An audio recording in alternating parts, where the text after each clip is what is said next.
This is Winnipeg Sports Talk Daily with Andrew Hustler Patterson and Michael Remis. Hey now, welcome to another wonderful Tuesday edition, Winnipeg Sports Talk Daily. Michael Remis in the host chair for Hustler. Connor Hrabchak going to join me in just a second as we count down to tonight's Winnipeg Jets first game of that road trip against the New Jersey Devils. 4-game road trip for the Jets, coming off an embarrassing 5-1 loss to Detroit. That's Coach Scott Arniel's words, not mine. Scott Arniel saying they didn't hit a soul, they were circling, and the message hasn't changed since Saturday. They need to focus on details, compete, and of course, 0 nights off. The Winnipeg Jets, 8 points back of the playoff line, 31 games left. Money Puck has their playoff odds, just a hair over 5%. And every game for them feeling like a must win, especially on the road. The Jets on the road, 8-14-2 this season. Now you look at the games last week, the Detroit game compared to the Florida and St. Louis game. In that Detroit game, they did not have any net front presence. Didn't play physical and too much on the perimeter. Tonight, the Winnipeg Jets looking to win battles, get on the inside, and make the Devils defend below the dots. Connor Hrabchak expected to start in goal. Spoke yesterday, said he's feeling confident and made some tweaks to his game. You look at his numbers, they're not at the Vezina and Hart Trophy level from last year. Maybe the team defense around them making those numbers look not as well. New Jersey, they're 27-23-2, a disappointing season of their own. At home, they're 12-9-2, but they do have some strong offensive players. Jack Hughes, Nico Hischier, Jesper Bratt. The Jets are going to have to manage the puck a little bit better tonight than they did against Detroit. The Jets on defense still shorthanded. Pionk, Miller, Fleury still out. Isaac Phillips did get recalled before the road trip. And we'll see how it goes tonight for the Winnipeg Jets as we bring in Connor Hrabchak. But first, let's give a big shout out to the sponsors of the show. Without them, we wouldn't be here talking to you right now. So thank you to the Winnipeg Jets. We got the next WST night, Feb 4 against Morreale. Can't wait for that one. Uptown Alley. Been there a number of times, in the last month while it's freezing outside. Great location. Rolly's Transfer, St. Vital Dental, Canadian Club, Princess Auto, Chud's Power Sports, Manitoba Battery, Clean Line, Little Brown Jug, Boston Pizza, Royal Sports, and Cool Bed. And we do have that bonus, deposit bonus for the big game coming up. That's promo code WSTSB60. Let's bring him in. He's the host. Well, he's the WST Jets reporter. He's at all the practices and the scrums. He's at all the games, hosting the post-game reaction and WST Sunday Live. Very busy guy. Connor Hrabchak. Connor, what's going on? Welcome to a wonderful Tuesday where, what is it, Winnipeg? -20, and honestly, it feels fantastic after experiencing minus 50. Basically shorts weather. Shorts weather. Yeah, great to be here, Remis, and looking forward to filling in all of this week and the first couple of days of next week as it is in Costa Rica.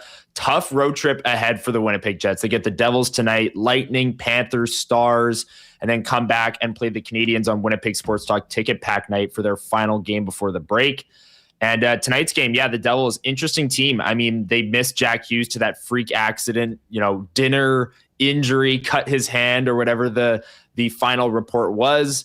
And then they've been rolling since he's come back a little bit. We just saw them. The Winnipeg Jets just beat them a few weeks ago inside Canada Life Center. So interested in tonight's game, interested in the trade rumors, trade bait boards starting to form around the league and all of those things. So it's an interesting time. Got the Super Bowl coming up in the NFL. A lot of things happening here on Winnipeg Sports Talk. Looking forward to breaking it down all week and the first couple of days of next week too, Remo. Yeah, Connor, we're looking at the Winnipeg Jets skate this morning. Shout out to Mitchell Clinton, who was there in New Jersey doing the radio broadcast for 680 CJOB. Optional morning skate.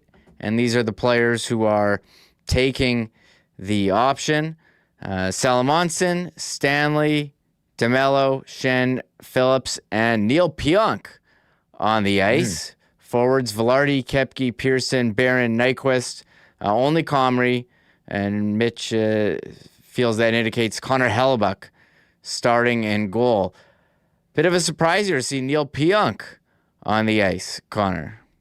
Yeah, it is. We just heard from Scott O'Neill yesterday before they left for New Jersey, and he told us that he was not expecting any of Pionk, Miller, and Fleury back before the Olympic break. And Pionk skating now, I mean, that still doesn't guarantee anything when it comes to whether or not he'll play before the Olympic break, but still a good sign nonetheless. He was originally tagged week to week, a big part of the Winnipeg Jets top four. You want him back in the lineup. And it's good to see him skating a week and a day until the roster freeze and the Olympic break is officially underway. So we'll see if Pionk makes his return, maybe one of the last games before the Olympic break. But as Scott O'Neill said, he doesn't expect any of those guys to be back. So we'll see. Maybe they'll just play it safe and have him take the extra 3 weeks at the Olympic break and get fully healthy before playing the final 20 whatever games it is coming out of the Olympic break. But still a good sign nonetheless, Remo, to see Pionk back on the ice. The Jets, I mean, they've missed him for sure. Salamonson, we can talk about him. He's been great, I've thought. But still, anytime you can bring Neil Pionk back in your lineup when he's healthy will be a big boost for the Jets. Yeah, I mean, we don't have full line rushes, but after that, what did he call it? Embarrassing? What did he say? Soft game against Detroit. Seems like the Winnipeg Jets ready. They had the same lines yesterday at the practice. I think we can expect a different result. Will they come out harder now that they got the dressing down from the head coach on Saturday? I mean, I don't know. This is the thing. Like, Scott O'Neill was asked that question multiple times at yesterday's presser. It was you blew up on the team at the podium, called it embarrassing, called it soft. What's the response you expect? And he wants good shifts strung together. He wants good efforts. He's saying, we're fighting for our lives is something that he said after Saturday's game. Like, this team can't take any shifts off, can't take any nights off. They need all the points they can get if they want to make the playoffs. And I know people probably roll their eyes in the chat when I mentioned the playoffs. That's where this organization wants to be. They're talking about the playoffs. They want to make the playoffs. So we need to analyze them and what their goals are, and that is to make the playoffs. And yeah, I don't know. I do think we see a better response tonight, Remis. If I had to guess one way or the other, I think the first period will be a strong one from the Jets. And if they come out flat, I mean, I can't wait to break it down on tomorrow's Winnipeg Sports Talk, because that would be, I think, an even bigger story if after that response, 2 days off, start of a road trip, they came out flat and kind of laid an egg, another egg, as the coach put it on Saturday, they laid an egg. It would be quite interesting to see what Arneal's response would be after tonight's game if this happened again another night in a row. So I'm fascinated at the first period tonight. How does this team respond? How do they come out? Maybe they come out firing and go up 2-0 in the first period and are playing Winnipeg Jets hockey that they've wanted to get to for weeks and weeks and weeks now. And if I had to guess one way or the other, I think we do get a strong response from the Jets tonight. Not guaranteeing a win, but just effort-wise, I think their response will be there. What do you think, Remo? Yeah, and I think that's been there the whole season, the effort, for most of it. You haven't had too many games like that one on Saturday. They just keep coming up short. Scoring, been a problem all year, and I think it still has been during this stretch. The defense was better, aside from what the games against a game against Detroit where they gave up 5, but Chicago, you gave up 1 on a goalie, you gave up 1 against St. Louis, and another 1 was it against Florida. I mean, that's a pretty good stretch there, but when you're scoring 0 goals against Chicago and 1 goal, and you've had 1 5-on-5 goal in the last 4 games. Really hard to win games that way, and that's just the story of the Jets season. The top line was going, they've been going all year, so you can't really harp on them, but they haven't scored. No one really, they had the 2 power play goals, the only 5-on-5 goal from Cole Koepke, and the fourth line, who looked pretty good, actually, against Detroit. And we're looking at Money Puck playoff odds. They have the Jets officially 5.8%. And if they win, well, Connor, those odds can go up to 7.6% with a regulation win. So, the players, they're going hard. We'll see how it ramps up tonight. But we are looking ahead, Connor. Roster freeze, trade deadline. We've got our ear to every morsel of Jets news out there. And Darren Dreger, who's often been a pretty reliable source of Jets breaking news on his podcast, Ray and Dregs, talking about, Logan Stanley and Cole Perfetti, a couple players' names. Logan Stanley's been on the Athletic trade board, and Cole Perfetti came up in rumors. Were you leaning on the Jets' approach as we get towards the deadline here, Connor? Yeah, it's really interesting. And I hope we can get to that clip of Darren Dreger in a moment here, because it's the Winnipeg Stand talk. You brought up the logo a few episodes ago, Remis.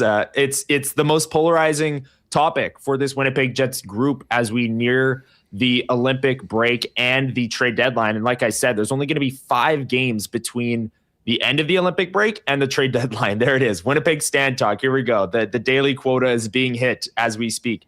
No, but a lot of insiders as well are kind of signaling that there might be kind of 2 trade deadlines. And I feel like this is a thing the past couple of years where there's going to be a roster freeze going into the Olympics. And that could spring a lot of GMs to make their move before the Olympic break. And then coming out of the Olympics, there are so few games. I think it's just a week and a half between teams returning to action and the trade deadline on March 6th. So a lot of GMs might want to make their move in the next week, let players get acclimated over the 3-week break, and then hit the ground running coming out of the break. Some GMs might want to wait as long as they can to the trade deadline. So I'm fascinated to see what happens here with this Winnipeg Jets team. Obviously, coming into the season, they've said it, not a spot that they envisioned they would be in. I don't think anyone envisioned they'd be here, but this is the situation they are in. And it's pretty clear that you look around the NHL, there are a lot of teams that could be buyers. I think it's a good seller's market because there are so many teams in the East and in the West in and around the playoff line that there might not be as many sellers as there has been in years past. So I think the Jets are in a very interesting position here as we near what could be and what insiders are kind of suggesting might be 2 separate trade deadlines, with the roster freeze next week and then the actual trade deadline. So here's Darren Dreger on his show, Ray and Dregs, on just what he's hearing on the Winnipeg Jets. So, Winnipeg is never going to embrace a rebuild. They're just not going to do it. And why would you when you've got, a Vezina winning goalie, you've got a terrific number 1 center, you've got the wingman in Kyle Connor, you've got Josh Morrison. I mean, so many different pieces in Winnipeg that, maybe you do embrace the idea of a retool, right? And maybe this is that year where, you've got Logan Stanley, who is a pending unrestricted free agent. How big is that guy? Like 6'7"? 9'4".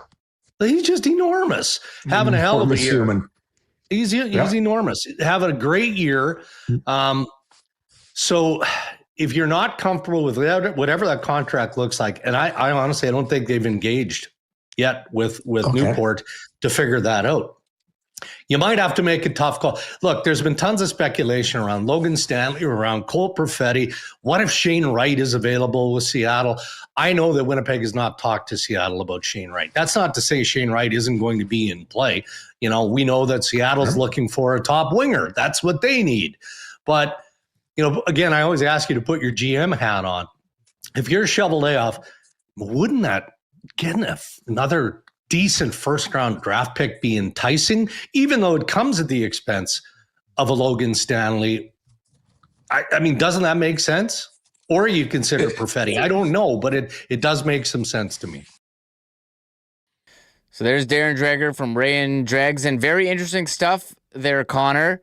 Dreger suggesting that the Winnipeg Jets have not had contract talks with Logan Stanley, suggests that a first-round pick would look great for Winnipeg Jets team that is looking to get a high pick and doesn't have a second-round pick.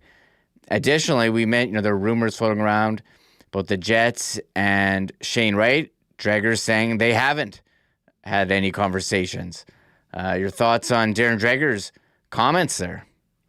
Yeah, it's really interesting, Remis, because I think Darren Dreger, when he speaks Jets, we all listen. There's a clear connection there between him and the organization, and he's a lot of the times first on breaking news and all of those things. So this is really interesting, and I don't think it's groundbreaking, the Stanley contract stuff. I mean, maybe you'd think that at this point they would have talked by now, but I think the most obvious time to talk contract, if they were going to, would be the Olympic break, when, as much as some people, the Team Canada, I know Huss had the guy wearing the Stanley Team Canada jersey a few weeks ago. Stanley won't be playing in the Olympic break, so that'd be a natural time to discuss a contract for a player that's a pending UFA. So I don't know if that's very groundbreaking, but it is notable for sure. And then the Shane Wright stuff, we had heard a few reports over the past week or so, 2 weeks, that maybe Cole Perfetti's name was out there, which Dreger did mention, but also that Winnipeg was interested in Shane Wright. Doesn't look like they've had discussions on that front either.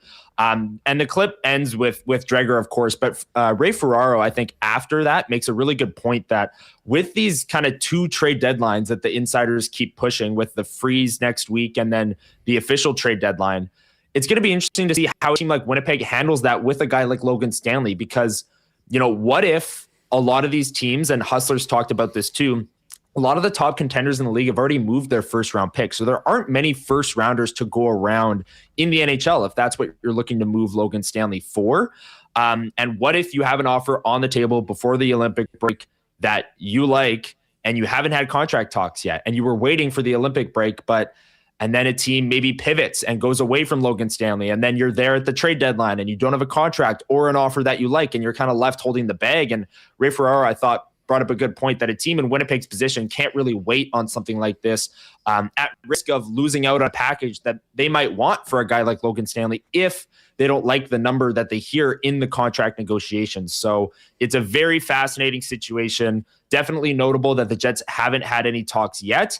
And then the Shane Wright stuff for sure. A player that we talked about on yesterday's show, but doesn't look like Winnipeg has kicked tires there yet. But as Dreger said, that doesn't rule him out altogether going forward. Yeah, and I think for the Winnipeg Jets, we've talked about this quite a bit, Connor, with Logan Stanley.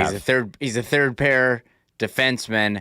When you're putting together your budget for your team, how much are you allocating to third pair defense? And and are you want to have a young guy occupy that position? Or are you looking to have a veteran?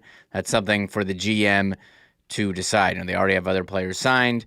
How does Logan Stanley, at whatever his new salary is going to be next year, how would that fit into the Jets' plans? And are they better off cashing out and looking for, well, Darren Dreger suggests a first-round pick the Jets would love to add? And why wouldn't they?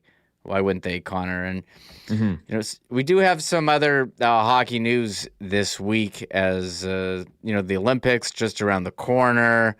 We're seeing teams make some replacements. We saw Jackson Lacombe replace Seth Jones for Team USA. Team Sweden announcing today what Leo Carlsson and Jonas Brodin are out, and Marcus Johansson and Hampus Lindholm are in. Braden Point still hasn't played since his knee injury. You have to think that some type of an announcement will be coming soon, right, Connor? Yeah, for sure. And that's something that, we're 1 week away here from the Olympic break, right? And that's something that we'll have to keep an eye on for sure for this Winnipeg Jets team in terms of Mark Scheifele. That's obviously the name that we've been monitoring since the team was named. He's gone on a bit of a tear. 13 games played. He's got 16 points, 7 goals. Looking at some of the other names that keep getting floated out there, if Braden Point is unable to go, Sam Bennett, 12 games played, 6 goals, 11 points. Zach Hyman is a big one. Playing with Connor McDavid would be enticing for Team Canada. Instant chemistry. 13 games played for him, 9 goals, 13 points. Wyatt Johnston, 12 games played, 11 points. But Mark Scheifele leads all non-Olympian Canadian forwards in points since the announcement. He's behind only Crosby, McKinnon, and McDavid in terms of actual point, and Mark Stone, in terms of points for forwards. And I say forwards because Evan Bouchard has 19 points in 13 games since January 1st. He's gone on an absolute tear.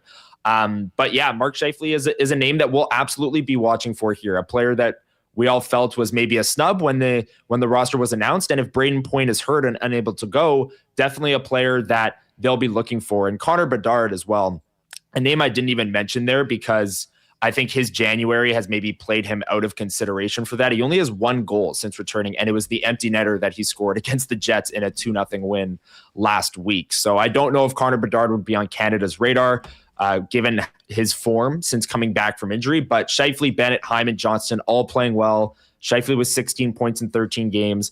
And hey, it's going to come down to the wire for Braden Point. It might come down to the wire for who the replacement's going to be. So this is a big kind of week and a half here for Mark Scheifele. If he can go on an absolute tear and be red hot, he could be a guy that Canada could look to replace an injured Braden Point if he's unable to go.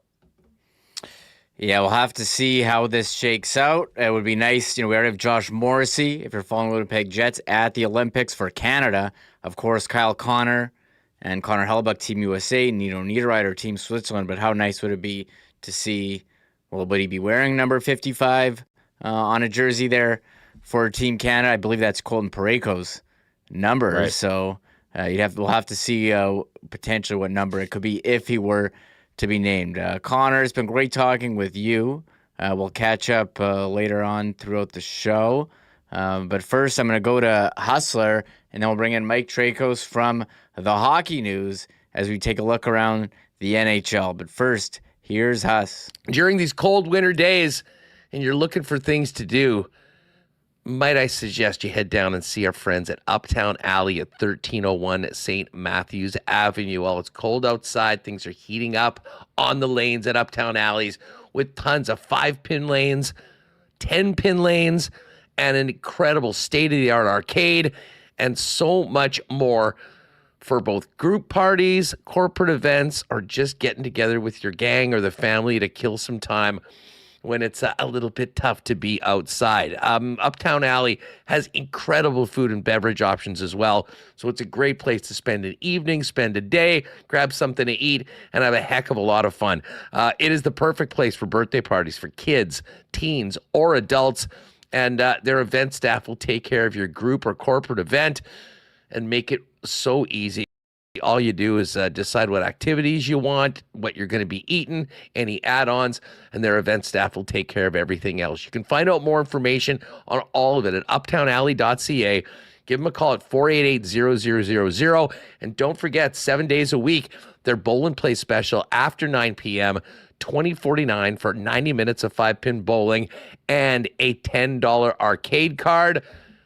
Well, it's cold outside. Heat things up on the lanes at Uptown Alley. Our friends at Rolly's Transfer are ready to help you make that move in 2026. If you will be moving, there's a lot of stress that goes on with it. Well, Rolly's, family-owned and operated for over 60 years, and the most trusted name in moving in Manitoba, has been lessening the stress for their clients now into their 7th decade. Check out their website at rollys.com. You can click on Request an Estimate, put in the promo code WST for a special discount on moving services and moving supplies. Then let them know when and where you're planning on moving and what needs to be moved. And the friendly staff at Rolly's will turn around quickly with a great quote and get you locked in for the white glove treatment that they've been famous for over 60 years. For all your moving needs, lean on Rolly's Transfer, the most trusted name in the game. Find out more today online at rollys.com. Do have to shout out our friends at St. Vital Dental Center. Of course, they've been serving generations of Winnipeggers and Manitobans in St. Vital for years. And now our pal Dr. Terry and his great staff have a beautiful new facility at 167 St. Anne's with state-of-the-art equipment and convenient free parking right behind the building. They do it all for clients from 6 months to 99 plus with a full array of dental services from cleanings and checkups to things like dental implants. Whatever your dental needs, they're there for you. And if it's been a little while since you've been to the dentist, better you do it proactively as opposed to when it just hurts too much and you got to get in there. For all your dental needs, head on over to St. Vital Dental Center. Tell them the boys at Winnipeg Sports Talk sent you. Find out more. Book online today for an appointment at stmatteldental.ca. And hey, football season feels like it's not just around the corner, but the snow's going to melt. We'll be back at Princess Auto Stadium, cheersing each other with Canadian Club, the official Canadian whiskey and official spirit of the Winnipeg Blue Bombers. But while you might be staying at home a little bit more these days, pop by your local Manitoba liquor marts and get Canada's iconic Canadian whiskey, the good stuff, since 1848 at your local Manitoba liquor marts. And when you're at your local beer store, make sure to keep your eyes out for remaining stock of the amazing limited edition Canadian Club Cranberry Ginger Ale, which was such a big hit over the holiday season. Available in 4-packs and 473 milliliter singles at Liquor Mart locations and your local beer stores as well. There's Hess. He'll be back next Wednesday, just ahead of WST night for Jets Canadians. Pleased to be joined right now by Michael Traikos of The Hockey News. Mike, how's it going over there in Toronto? Just another day that ends in Y, isn't it? Yeah, just another day where we get snow like you guys get, and we have a losing team like you guys have right now. So not much difference between living in Winnipeg and living in Toronto these days, I imagine. Yeah, a couple people asking me lately if we're getting a lot of snow. No, we're not getting snow, but it has been very cold. Although minus 20, as we said, feels like shorts weather compared to minus 50.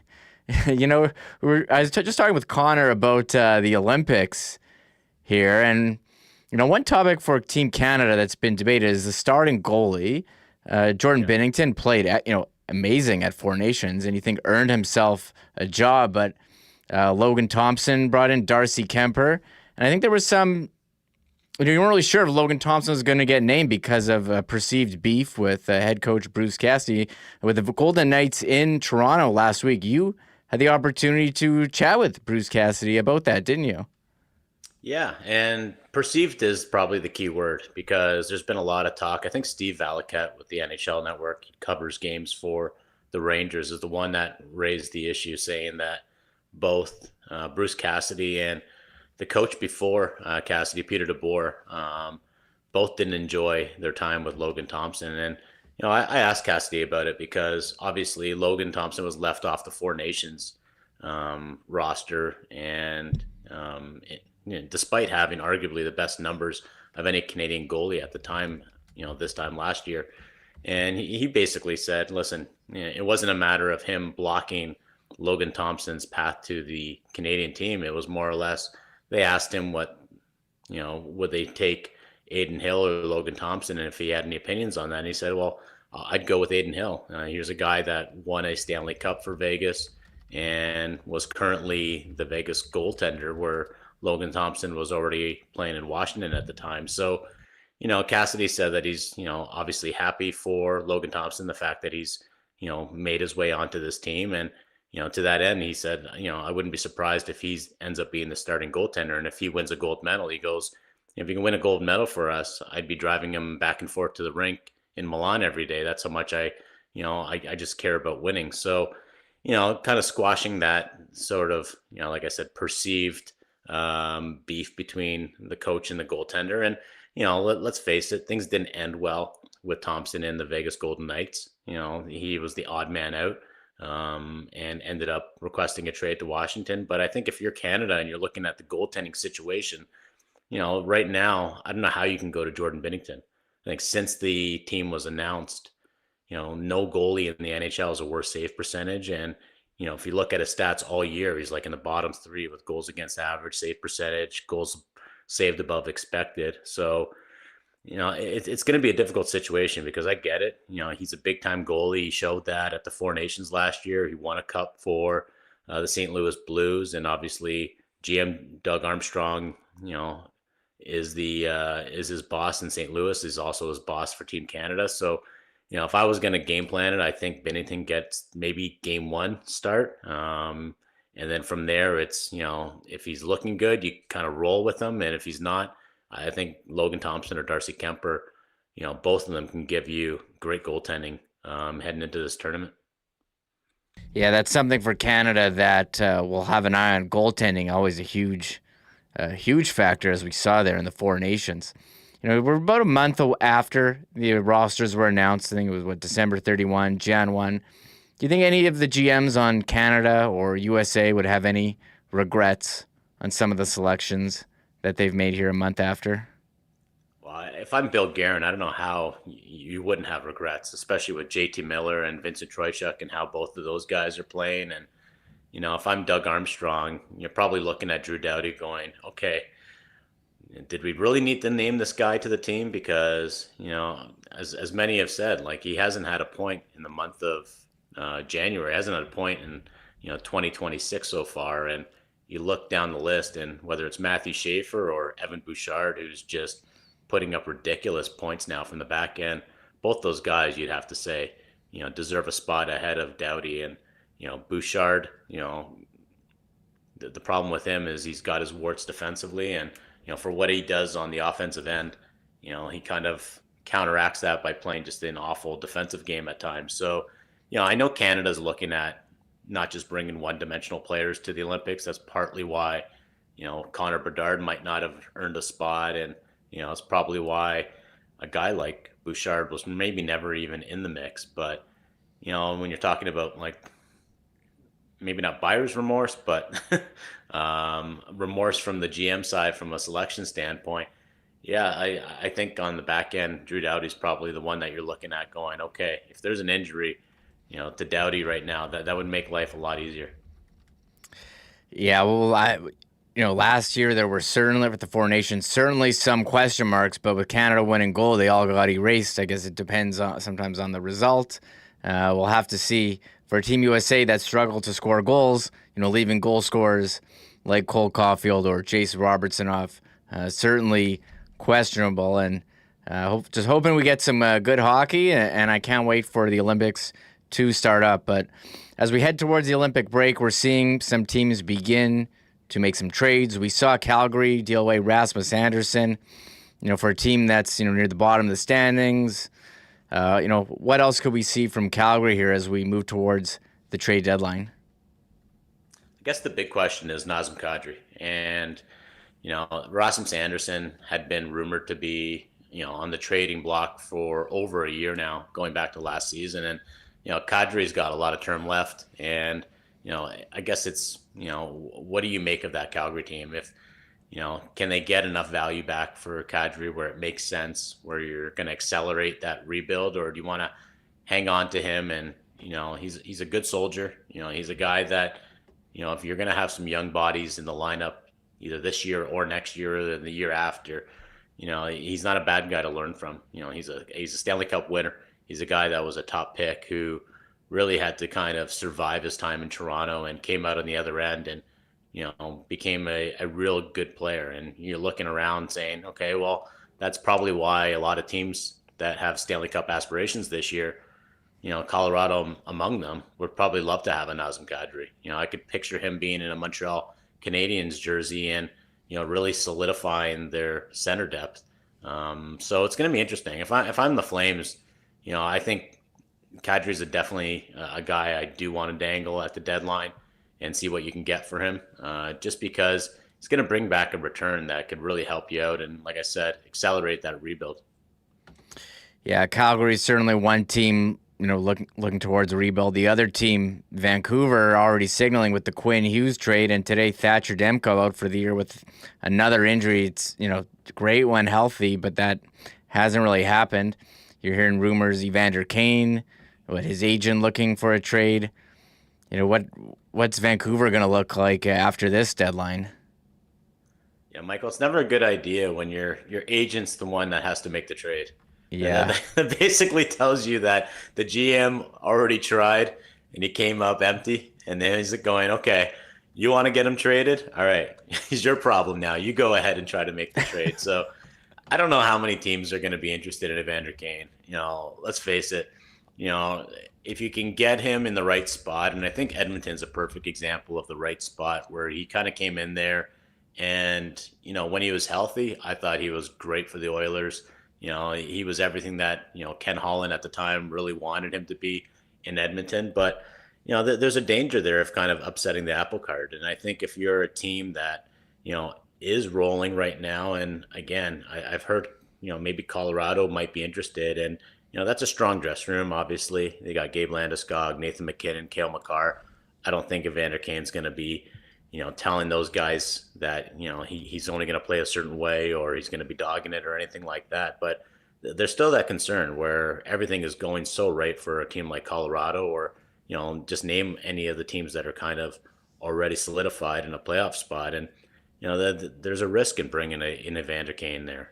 If it doesn't work out and, he does ruin that chemistry or he does take someone's spot, and, that's the downside of it.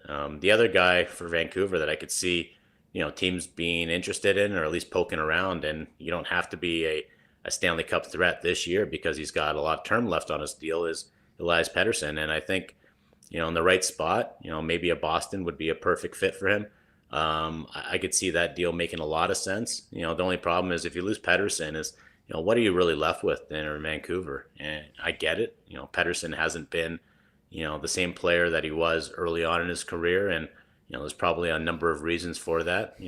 He dealt with a lot of drama with him and JT Miller, and, the team, no one seems to be playing well if you're in a Vancouver Canucks jersey these days. But at the same time, Pettersson's still got a ton of upside, and, you're wondering, can you get enough back to make it worthwhile as a trade? Because, this is a team that already lost Quinn Hughes, already lost Kiefer Sherwood, and you're mentioning Thatcher Demko. It just seems like that guy's never healthy. So, you take Elias Pettersson away, and it's not just a 1 or 2 year rebuild. It looks like, you're really blowing things up for the foreseeable future. Yeah, and Vancouver's a team a couple of years ago, you were thinking, oh, what a bright future. They have Pettersson, 100-point season, Quinn Hughes, Bo Horvat, with JT Miller. They had such a great team, and here they are, dead last in the NHL, looking towards a major rebuild. One team that is outside the playoffs in your area, the Toronto Maple Leafs. I mean, so much news just off the ice over the weekend. Mitch Marner's return, William Nylander getting fined for an inappropriate gesture to a TSN camera.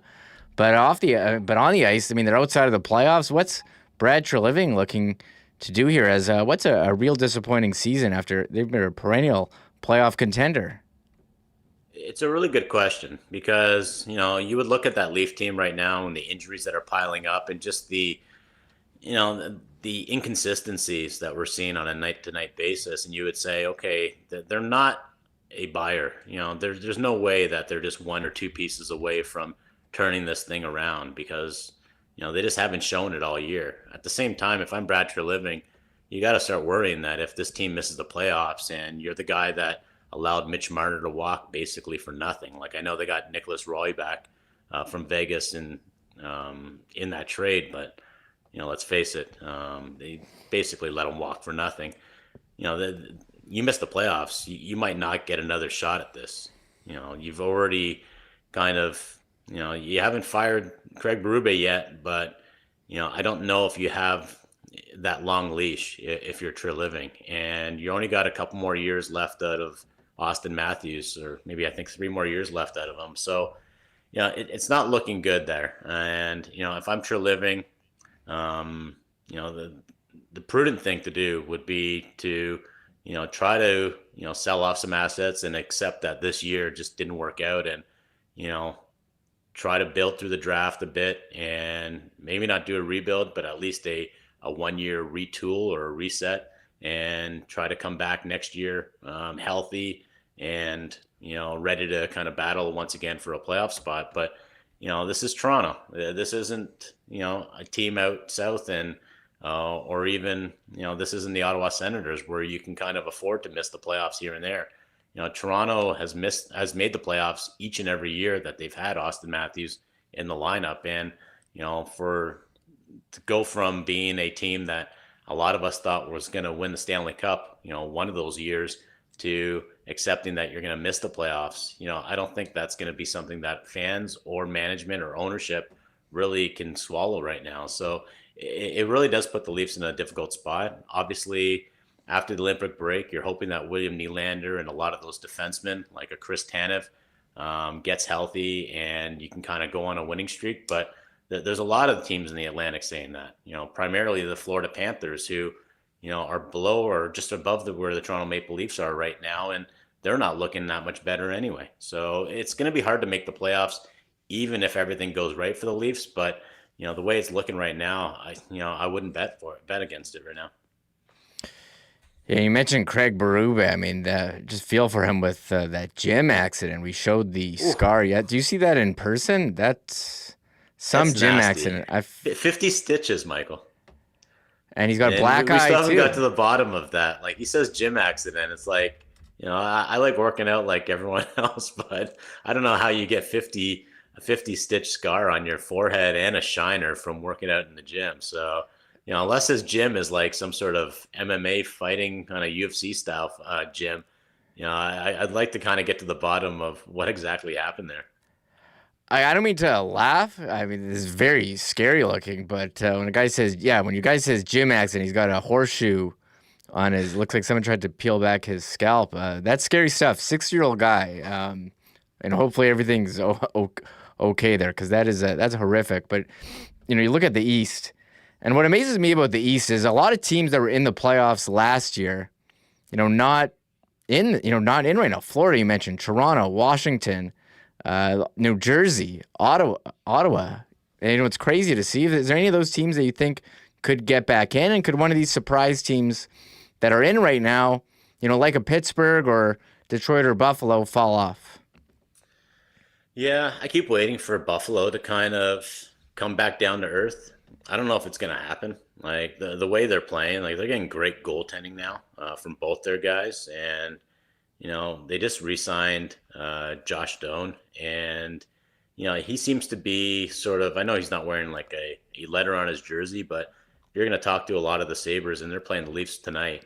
They'd tell you that he is sort of their heart and soul of the team. And, he's a big reason why this team is able to kind of win games by grinding and, playing a different style that we were kind of used to in Buffalo. And, they've got a number of guys that are kind of following Doan, so to speak, and playing that style, like whether it's Alex Tuck or a Peyton Krebs or even a Josh Norris. I'd say when he's healthy, a lot of those guys play with some jam. So, I like to think that Buffalo's going to make it. I've probably been burned a couple of times throughout the years thinking, okay, this is going to be the year. And similar to Detroit, I want to believe that, this is finally the year where they're finally getting the goaltending to be a playoff team. But you're right. There's so many good teams that at the beginning of the year, I would have just said, all right, they're a playoff team. I'm going to write it in, not just in pencil, but I'll put it in with a Sharpie that, Florida should be a playoff team. Washington should be a playoff team. Toronto, same thing, should be a playoff team. And yet,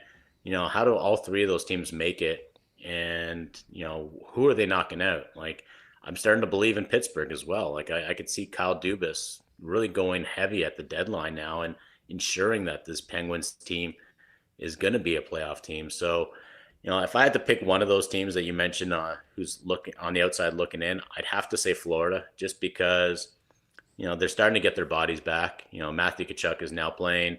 Sasha Barkov, you see him every day. He's skating a little bit more, practicing a little bit more. Wouldn't surprise me if, he joins the team maybe right before the playoffs and gives them that sort of boost. And then we start seeing playoff Bob, start playing like playoff Bob at the end of the regular season. So that's one team that I think Florida kind of sneaks in there. But, don't ask me who they're knocking out, because right now it's just like, it's probably going to come down to the last week. Yeah, what a race that will be. And I'll wrap it up with the Western Conference champions, back-to-back Edmonton Oilers, 62 points in the Pacific, tied with Vegas, although, they do have played more games than Vegas, so they're in second. But do they have the depth on this roster to make another run to the Cup final? And it seems like every move that they've made hasn't really worked out for them over the last, year or two here. Like, do they have enough depth? Or does it even matter when you have McDavid, who can score anytime he's on the ice?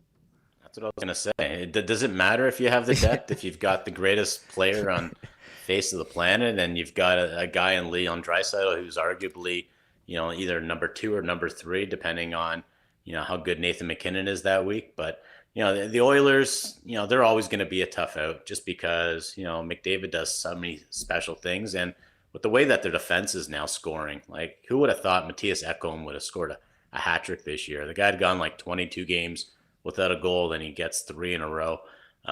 Same thing with like Bouchard. He's just playing unreal. I think he's only tied his goal output from last year with 14, and he's making making that defense a lot more dangerous. So yeah, I don't know what to say about Edmonton. I don't think they're going to be a Stanley Cup winning team. I still think that no one gets past Colorado when all is said and done. But I'm looking forward to what could be a Vegas Edmonton playoff round. Vegas is just as dangerous as any other team. Like you mentioned, Mark Stone is having a tremendous year. You look at him, like, since he's been back from injury at the end of November, I think only 5 players in the NHL have more points than Mark Stone. He's basically scoring at a pace with the McDavids, with the McKinnons, and as long as he can stay healthy, which is always the question mark with Stone, I think they're going to be a tough team. But it's going to be a fun playoffs. I don't know who's going to be in the playoffs, but when we eventually get there, it's going to be a fun time to watch. Yes, for sure. It's very up in the air, except for some of those teams at the very bottom. The East, seemingly anyone's to grab. Mike, it's been so great talking to you, having you on the show. Why don't you let everyone know where they can find your work there at the Hockey News? Yeah, so you can find all my work at thehockeynews.com as well. You can follow me on Twitter at Michael_Traikos. That's Traikos. Perfect. Well, great chat with you. Hopefully we can connect again later on this season.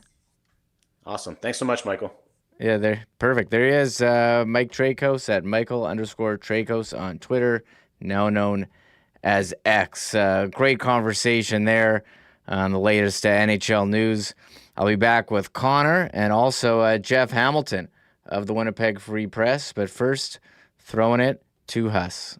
Don't forget, gang, right now is a great time to jump online or pop by Red River Co-op or London Drugs and grab your tickets for the St. Boniface Hospital Mega Million Choices Lottery. Of course, you can get them in person or order online at stbmegamillionchoices.ca, and you'll be in for everything. First deadline for the winter bonus is January 29th. The second deadline for the ultimate bonus is February the 20th.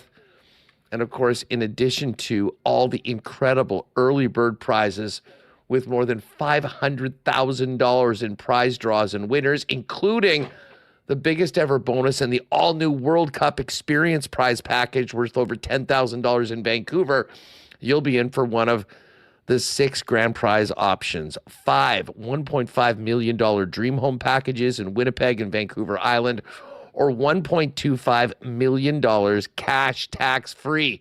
How does that sound? It's all in support of the incredible work of the St. Boniface Hospital, both equipment and research, and makes such a big difference in our community. So pop by, get your tickets right now. Count yourself in. The earlier, the better, to be in for all the early draws and the biggest ever bonus. And maybe you can be Manitoba's next millionaire while supporting the St. Boniface Hospital. Again, online, get your tickets, stbmegamillionchoices.ca. And you can also order toll-free at 1-855-256-7203. Do want to thank our friends at Princess Auto for their support of Winnipeg Sports Talk. Of course, Princess Auto is synonymous with Winnipeg, headquartered in the Peg, founded right here, and now serving Canadians coast to coast. And with 3 Manitoba locations, 2 in the city and 1 out in Brandon, where you'll find the best deals on the most unique assortment of tools and equipment around. Everything you need to complete the projects on your list or start something new is at Princess Auto. So pop by and see him on Panet Road, Portage Avenue West, or out in Brandon. And as always, you can shop online 24/7, 365 over at princessauto.com. I know it's cold. I know we're in the middle of winter, but I do know some folks that are loving every minute of it. And that, of course, is our pals over at Chud's Power Sports in Gimli, Manitoba's power sports superstore for over 80 years, family owned with the best staff in the business that have been there with decades. Now, they have it all at Chud's Power Sports. Of course, snowmobiles, golf courts, pontoons, farming equipment. But right now, it's all about the sleds and the trails. Snow day deals on right now from Polaris, up to $3,000 off select snowmobiles and up to $4,000 off Polaris select off-road vehicles as well, including financing as low as 0% APR. Check out their great new website at chudspowersports.com, which will tell you all about everything that they've got going on, from snowmobiles to timber sled snow bikes, or maybe you're already starting to think about spring and summer with RVs, or heck, we got ice fishing season coming up too with ice shacks. They have it all at Chud's Power Sports. And as I mentioned, with the best staff that'll help you get exactly what you need at amazing deals as well. While you're on the website, top right corner, you'll see the link for e-commerce store. That will take you to truenorthparts.ca, their sister site, with the best in parts for whatever you need. And of course, amazing deals on clearance gear and accessories. And it's all waiting for you up in Gimli at the corner of Highway 8 and 231. Chud's Power Sports, Manitoba's leader for 80 years. See him in Gimli or shop online today at chudspowersports.com. And with the deep freeze here, it is maybe overdue for you to call up Donnie and the gang at Manitoba Battery to help you out, to make sure your car is getting from point A to point B. There's nobody that does it better than Manitoba Battery when it comes to customer service and price on batteries for literally everything. Now, we'll wait for the toys for the summer, because right now it's about making it through this Manitoba winter. And of course, if you do need a battery or you're wondering whether it's going to make it through, you can pop by either of the locations on Logan Avenue or Dovercourt Drive for a free battery testing. And if you need a new one, you'll get one for the best price in town, shopping local and beating the pants off the big box stores with price and customer service as well. Manitoba Battery will also deliver batteries anywhere inside the perimeter. If you need it, pop by and see them in store today, or shop online and get your boost from Donnie and the gang at Manitoba Battery online at manitobabattery.com. 2, 1. There's Huss. He's in Costa Rica, or he's on his way there in the poker festival. So good luck to him. Our next guest coming up, Jeff Hamilton. Oh, I got to send Jeff the link. But Connor, as we bring you on, did you know that there is an outdoor NHL game taking place in the near future? Sunday, February 1. Did you know that? I did. And I feel like the NHL, I don't know if they're doing a better job or if I'm just more aware of the outdoor games, but there have been a lot of outdoor games where I just don't know that they're happening until like the day of. This one I'm actually aware of. Bruins Lightning Sunday. Yes, and the Jets do play the Lightning. Is that Thursday? Or Thursday, yeah. Thursday they do play the Lightning, and we've got a rendering, Greg Wyshynski putting this out there, of what it's going to look like. And I do wonder, the NHL, they do such a great job with, the feel and the look of these outdoor games. They try to do some art on, not just on the ice, but around it. And we saw that with the Heritage Classic here. And I do wonder what's going to take place in October at Princess Auto Stadium. But check this out, Connor. They're going full pirate theme for Lightning Bruins. They've got is that a treasure map? And wow, a pirate ships there up here. Shipwreck Cove, really cool looking. So I'm actually interested to see this, and it is at the Tampa Bay Buccaneers Stadium. Is that why? Buccaneers, Pirate. Okay, but this weekend in Tampa, it's called the Gasparilla Festival, and I don't know if you've ever heard of this. I know Hustler is a big lover of the Gasparilla Festival. It's like Mardi Gras in Tampa, except you dress up like a pirate. There's street parties. I saw Patrick Maroon will be very involved. So that is why they're going with the pirate theme. So, Sunday, the week in between, Super Bowl and the NFC Championship, AFC Championship weekend, there's nothing going on. Maybe you do tune in to the spectacle that is the Pirate outdoor game. We give the NHL a lot of flack for like bad scheduling and not taking advantage of certain days, Remis, when like other leagues are off. Having a showcase event, have it being in an NFL stadium too, on the Sunday in between the Super Bowl and the championship weekend is a win. Yeah, that is something the NHL should be doing every single year. This is pretty sweet, this little layout here. I just saw this online and just assumed Tampa Bay Buccaneers, Pirate themed, all of that stuff. But interesting to know. Thank you for that context there. That's going to be cool to see on TV. Oh man, they've really named all the stuff on the map. There's Hedman Reef, Braden's Point of No Return, Lightning Lagoon, Vasilevsky Bay, Lord Stanley Point, Sorelli Cliffs. Wow, they've really done a number on this. And I know Hustler, he's talked about Gasparilla Festival before. I think he was in Tampa one time around the Jets, maybe usually play end of January. They do their Florida trip, and he's a big Gasparilla lover. So we'll tune in. I'm looking forward to that. I'm going to bring Jeff Hamilton in right away, Connor. We'll double team this one.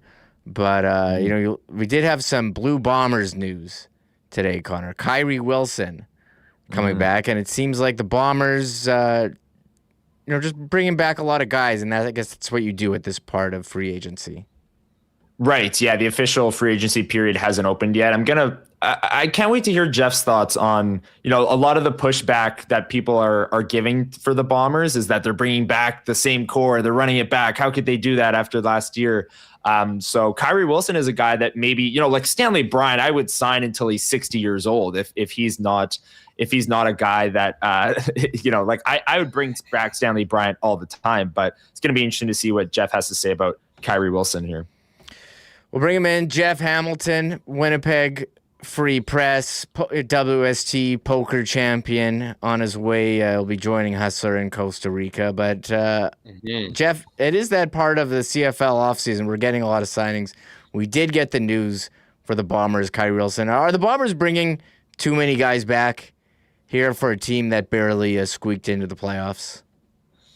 It's easy to kind of say yes, just because of not just last year's results, but particularly last year's results. I think people have been looking for a little bit of a steady change since that third loss in the Grey Cup.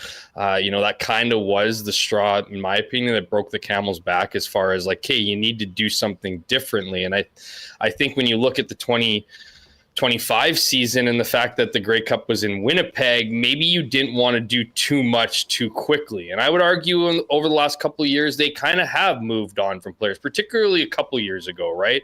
I thought it was really interesting after this one. I think if there was, when I say this one, I mean this season and ultimately the garbage bag day that this team hasn't really had in several years, right? I mean, they've been disappointing endings to the season, but they haven't been your traditional garbage bag because even though they lost in the Grey Cup, they still were one of two teams that made it to the end. So, but after this past garbage day, that was the one lingering criticism I had. You had guys like Zach Collaros saying let's bring the band back together. Let's try one more time. And you're kind of I don't know if that's going to stick. And I don't know if that's going to work, if that's, if they haven't already been caught up to and surpassed by other teams within their own division, right? I just don't see the Bombers, being that dominant team that they've been. And when you have the same players, making the argument that a lot of these players, including some that just recently signed extensions, to make the argument, much like the Jets, in their last off season, was how much more can you ask from these guys, right? How much more can you ask from this group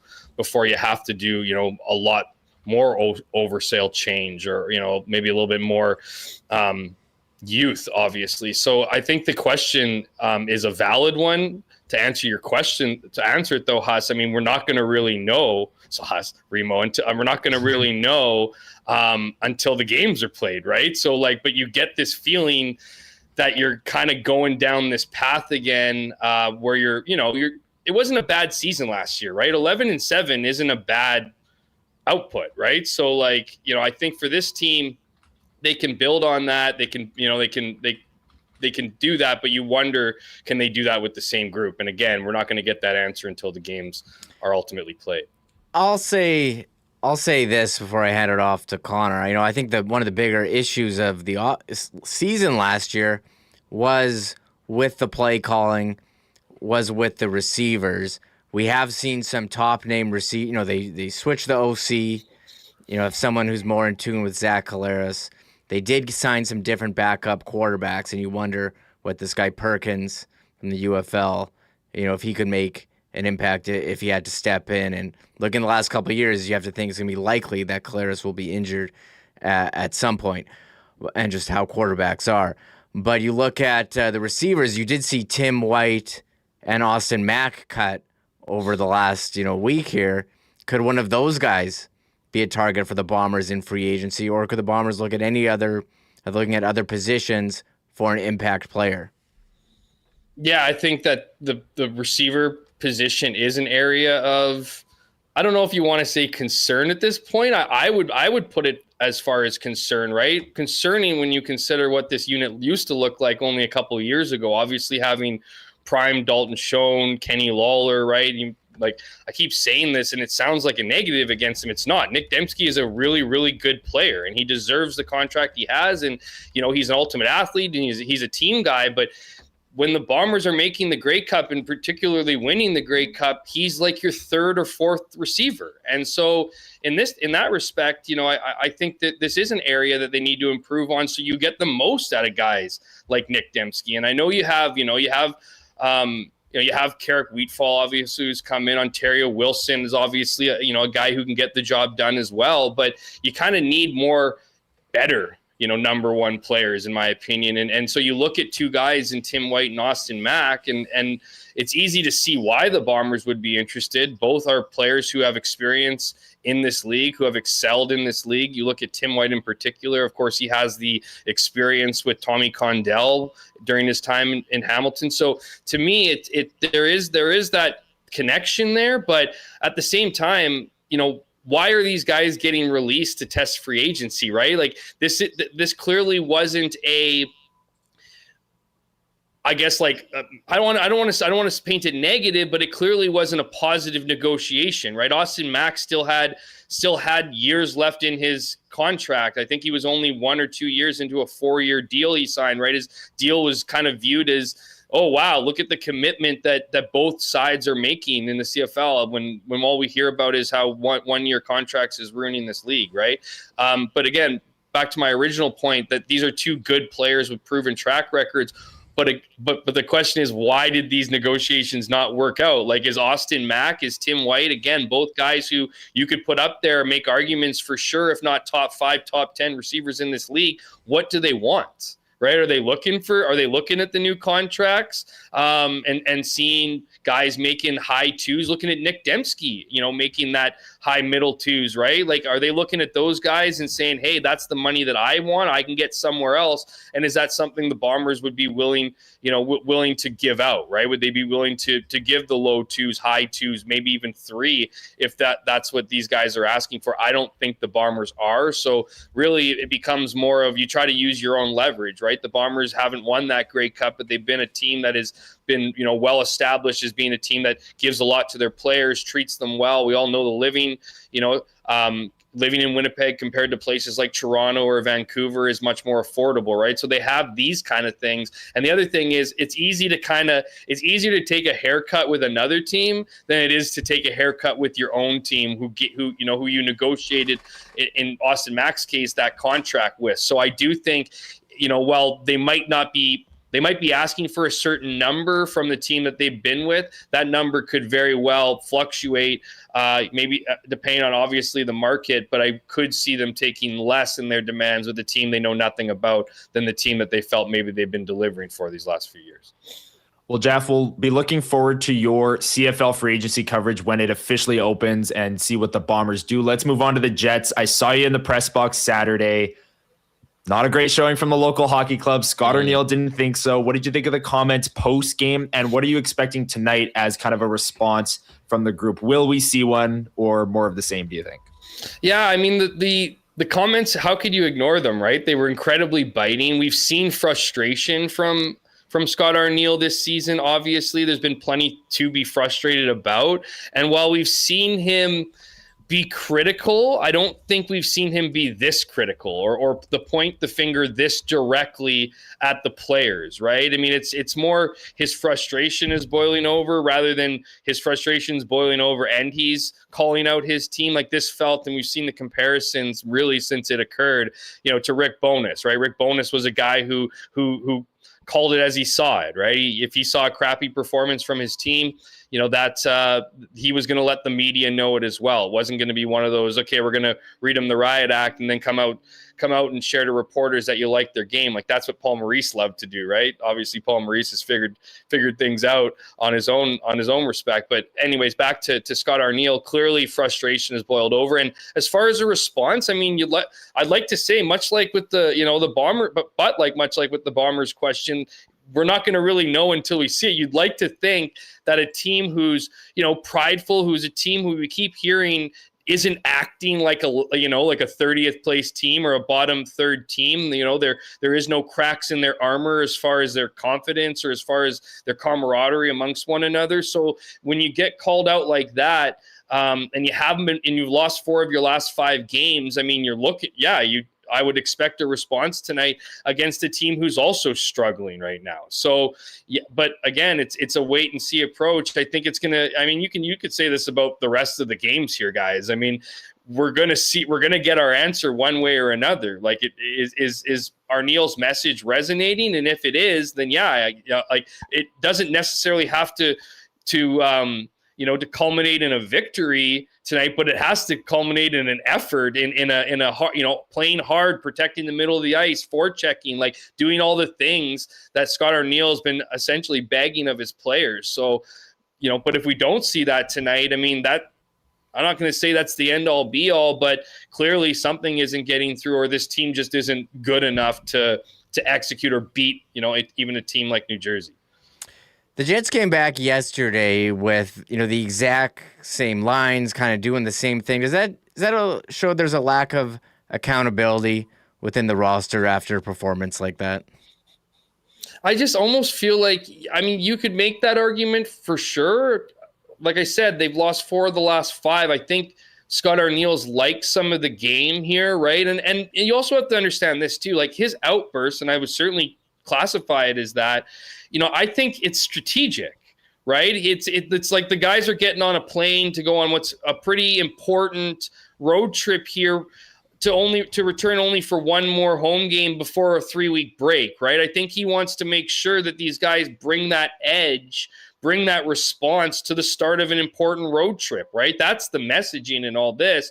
As far as changing up the lineup, I mean, clearly there's no interest in bringing anybody up, right? I think at this point in stage, I'm not saying for the rest of the season, it can't be like that, but clearly up until this next couple of weeks, we're not going to be seeing anyone coming up from the Moose to fix these issues. And I don't know how much concern there might be to moving the pieces around, right? We know there's clearly something in place that prevents Mark Scheifele and Kyle Connor from not playing with one another. And that's fine if you want to keep that, because again, it goes back to that concern that once you start removing what is working, what if nothing works, right? What if it gets even worse? And so can you apply that logic to the rest of the lines? I suppose so. But to me, I mean, you look at what you saw with the second line with Perfetti and Velarde and Taves, and you saw them have some kind of chemistry, right? You saw Velarde and his ability to drive a line seemed to be doing just that. And Jonathan Taves was finding Perfetti, who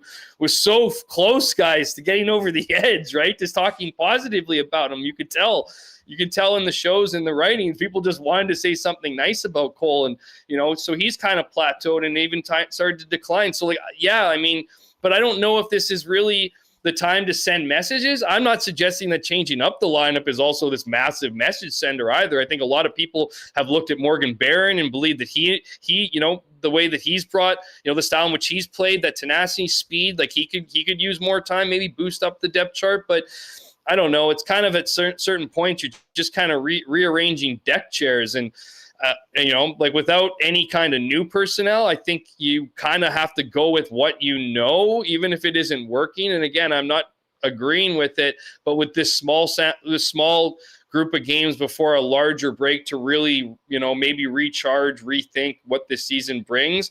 Maybe creating too many moving pieces in these last 4 or so games isn't worth it. Maybe that's something you should have done a couple weeks ago.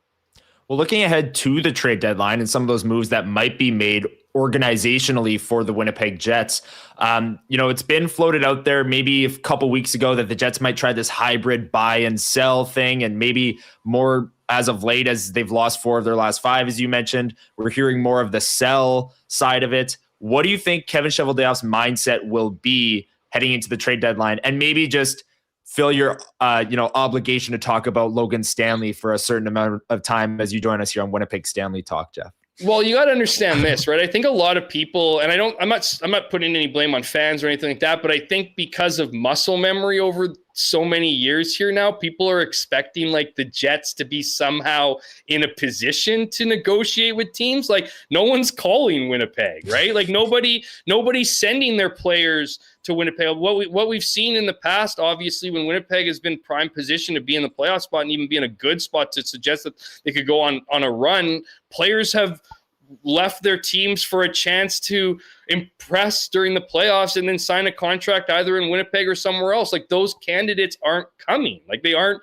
So Kevin Cheveldayoff is dealing with a reality that he hasn't had to deal with the last couple of years, because even the players, you've seen this kind of throughout the last X amount of years here. Even the players that don't have the full no move clauses or limited move clauses, the ones that don't have any semblance of control, usually don't get treated badly by their teams. And what I mean by that is they're not necessarily calling the shots, but they might be, you might be talking to the player if you aren't on bad footing on where you'd like to go, or would this be someplace you'd be interested in, especially if you have comparable offers, right? And we all know the challenges Winnipeg have. I certainly think Winnipeg's a great hockey city to be in, but you got to kind of be here to really enjoy it. So that's the kind of issue that they're having here. And I find it really somewhat humorous about this whole like being buyers, because the Jets are going to be buyers forever.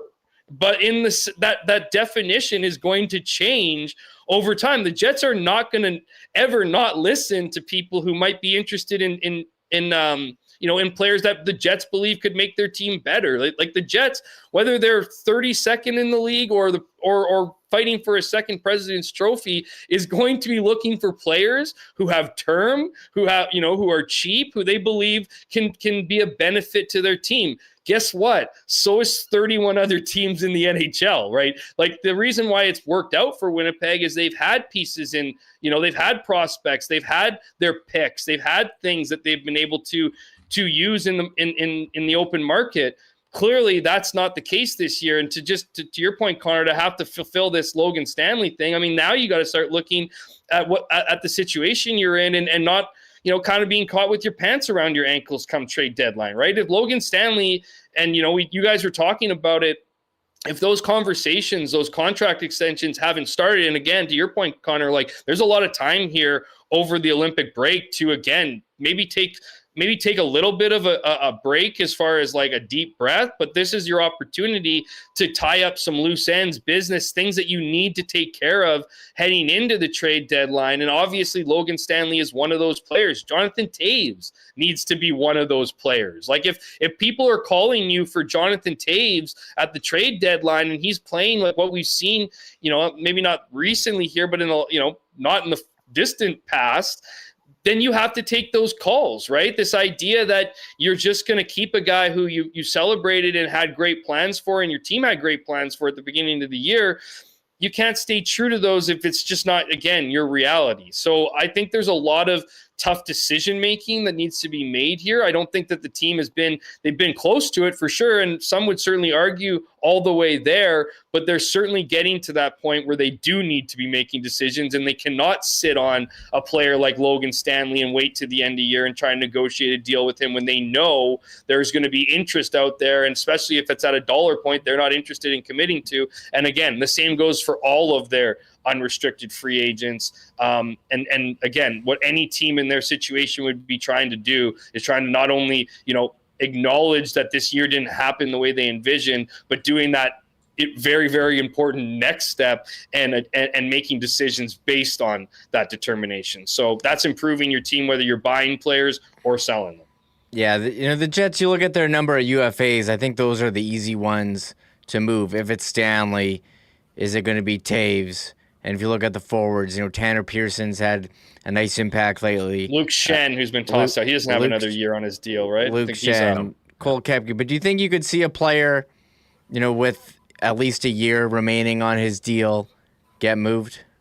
Yeah, absolutely. I know the toes have kind of been dipped in there, but if someone's calling you about Cole Perfetti, why wouldn't that be somebody you'd be interested in? And again, I'm not saying ship this guy out of town. I think there is value in having a guy that you've certainly, invested in time in and clearly drafted and developed and whatever, and you want to have that guy there. Like I feel like for the longest time, that was like Cole's biggest leverage, was he was one of the first round picks that the Jets were losing players, right? The Jets don't want to lose players they've drafted. And, after the McGroarty stuff and all that stuff, I thought maybe there was some leverage but for him, because of that, added to his improved play, but now he's kind of stagnant, right? So if someone's calling and willing to give you a high pick or whatever for a guy who they believe, maybe needs to play with the right players. And I'm not trying to pick on Cole Perfetti. I would say anybody outside of like Kyle Connor and like Mark Scheifele, right? And probably Gabe Vilardi, right? So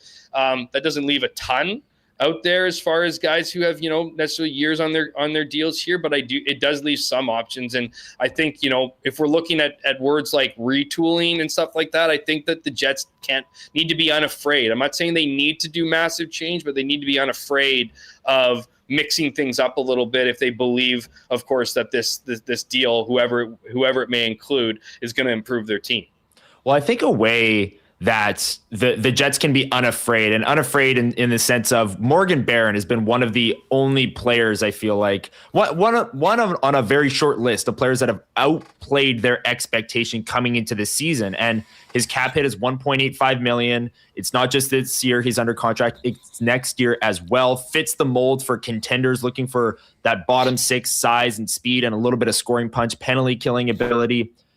Do you kind of view Barron in the same camp of Perfetti as like that would be an uncomfortable move for some people, but one that the Winnipeg Jets, anyone can get traded, but one that the Winnipeg Jets should be considering if they're getting calls?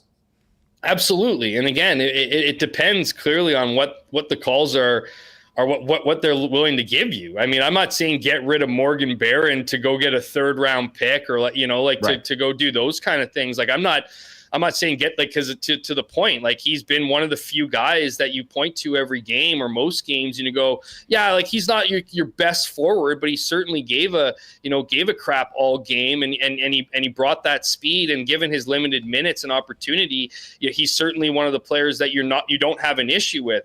But the thing with Morgan Barron, I think this is probably the Jets' thoughts a little bit on it, is he's a great player, right? Fast, he's got that skill set. He's got a little bit of tenacity to him, but he doesn't really have that anger to him, like you don't really see him get pissed off. And I wonder if that's kind of the thing that's holding him back from being like a Brandon Tanev or, and maybe he's trying to figure out what his game is, because clearly he has some offensive punch, but the Jets view him more as a defensive guy, right? And his defensive skills is there. I'm not saying he has a bad defensive game.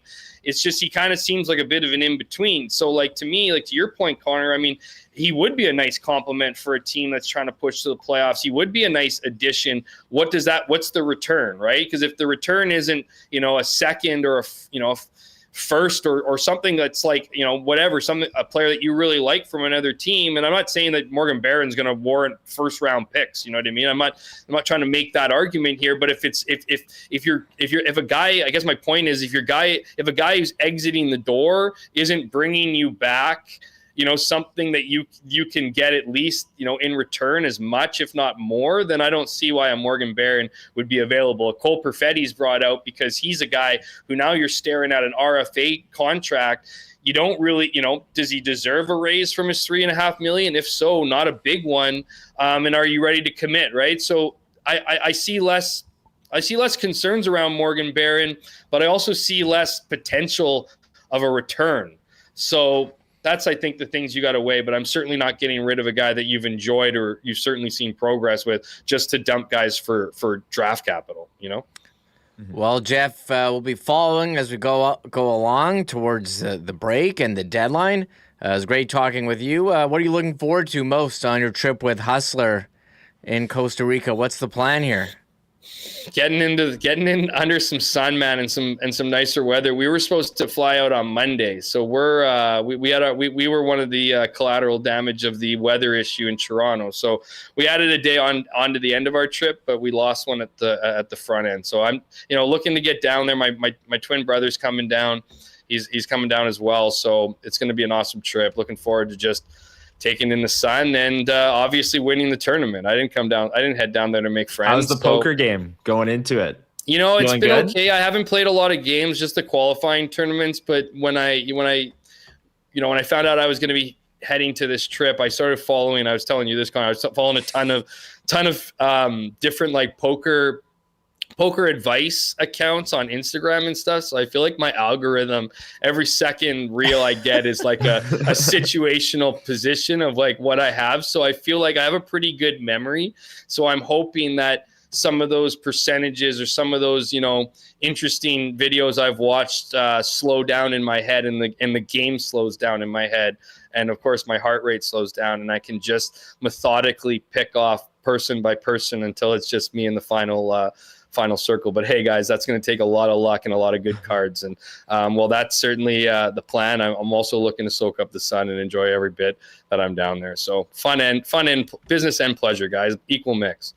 Yes. Well, sun sounds nice when it's, been minus 30, feels like minus 40 into minus 50 here. So enjoy yourself, Jeff. I'm looking forward to seeing some pictures of you and Huss, maybe from a pool, from a lazy river, wherever it is. I know you guys will be having a great time. So keep us posted, and thanks again for joining us here. Yeah, you'll see us around for sure. Thanks for having me on, guys, and everyone have a great rest of the week. Perfect. Thanks, Jeff. There he is, Jeff Hamilton, Jeff K. Hamilton on X. See his great work, investigative, big J journalism, and of course sports with the Winnipeg Free Press. Well, we're going to hear more about the visitors coming up. I'll be joined shortly by Mike Morreale, NHL.com. He covers the Devils and, of course, the NHL draft, which we're paying a bit more attention to this January than we did last year. So we're going to get into that. Tonight's Winnipeg Jets opponent, the New Jersey Devils. But first, here's Huss. Every Winnipeg Jets game, the lines are presented by our friends at Clean Line Plumbing, Heating, and Electrical, your local leader for over 40 years for the best in plumbing services as well as heating and electrical. Your one-stop shop with over 40 years of experience and, of course, the official plumbing service of the Winnipeg Jets. Not only are they the leaders in residential and commercial services, but much like the captain, Adam Lowry, they have got your back covered 24/7, 365 with 24/7 emergency services. Mark the number down, 204-500-2001. When you need them, Clean Line is there. Your local leaders for plumbing, heating, and electrical. Check them out online at cleanline.ca. Great opportunity with all these games coming up. Lots of hockey as we push to the Olympic break and the Olympics just around the corner to get together with your gang at your local Boston Pizza for the big game. Enjoy ice cold schooners, world famous BP wings, gourmet pizzas, and more. And if it is a little too cold outside for you to make it out, you can always get the great taste of Boston Pizza by ordering online at bostonpizza.com. And as we count down to the Olympics, I know many of you are going to want to get geared up in red and white to support Team Canada at the Olympic Games. And you know where to do that. Royal Sports, 750 Pembina Highway, Winnipeg's ultimate sports superstore with the best in fan gear for both Team Canada merch as we get ready for Italy in the Olympic Games, as well as the Jets and the National Hockey League, Jays and Major League Baseball, all your favorite NFL teams, Raptors, NBA, Pro Soccer, and more. While you're there, check out their incredible hockey department, the best in town with amazing deals on sticks, skates, and equipment. And if you're planning a snowboard trip, Royal's been the leader in snowboards for 25 years. Check out the snowboard department today. It has been busy coming out of the holidays. Royal Sports, 750 Pembina Highway. Make sure to follow them on Instagram at Royal Sports Winnipeg for the latest merchandise drops and sale information. All right, just before we get to our next segment, let's give a big cheers to our friends at Winnipeg's favorite local brewery, Little Brown Jug. You train day in and day out, learning new techniques, approaching new concepts, and living out the thrill of achieving your goals. Building a craft beer is no different. While you spend your hours on the ice, we spend ours here, brewing our trademark beer. Again, and again. Here's to pushing the status quo and challenging ourselves to build something memorable. 1919 by Little Brown Jug.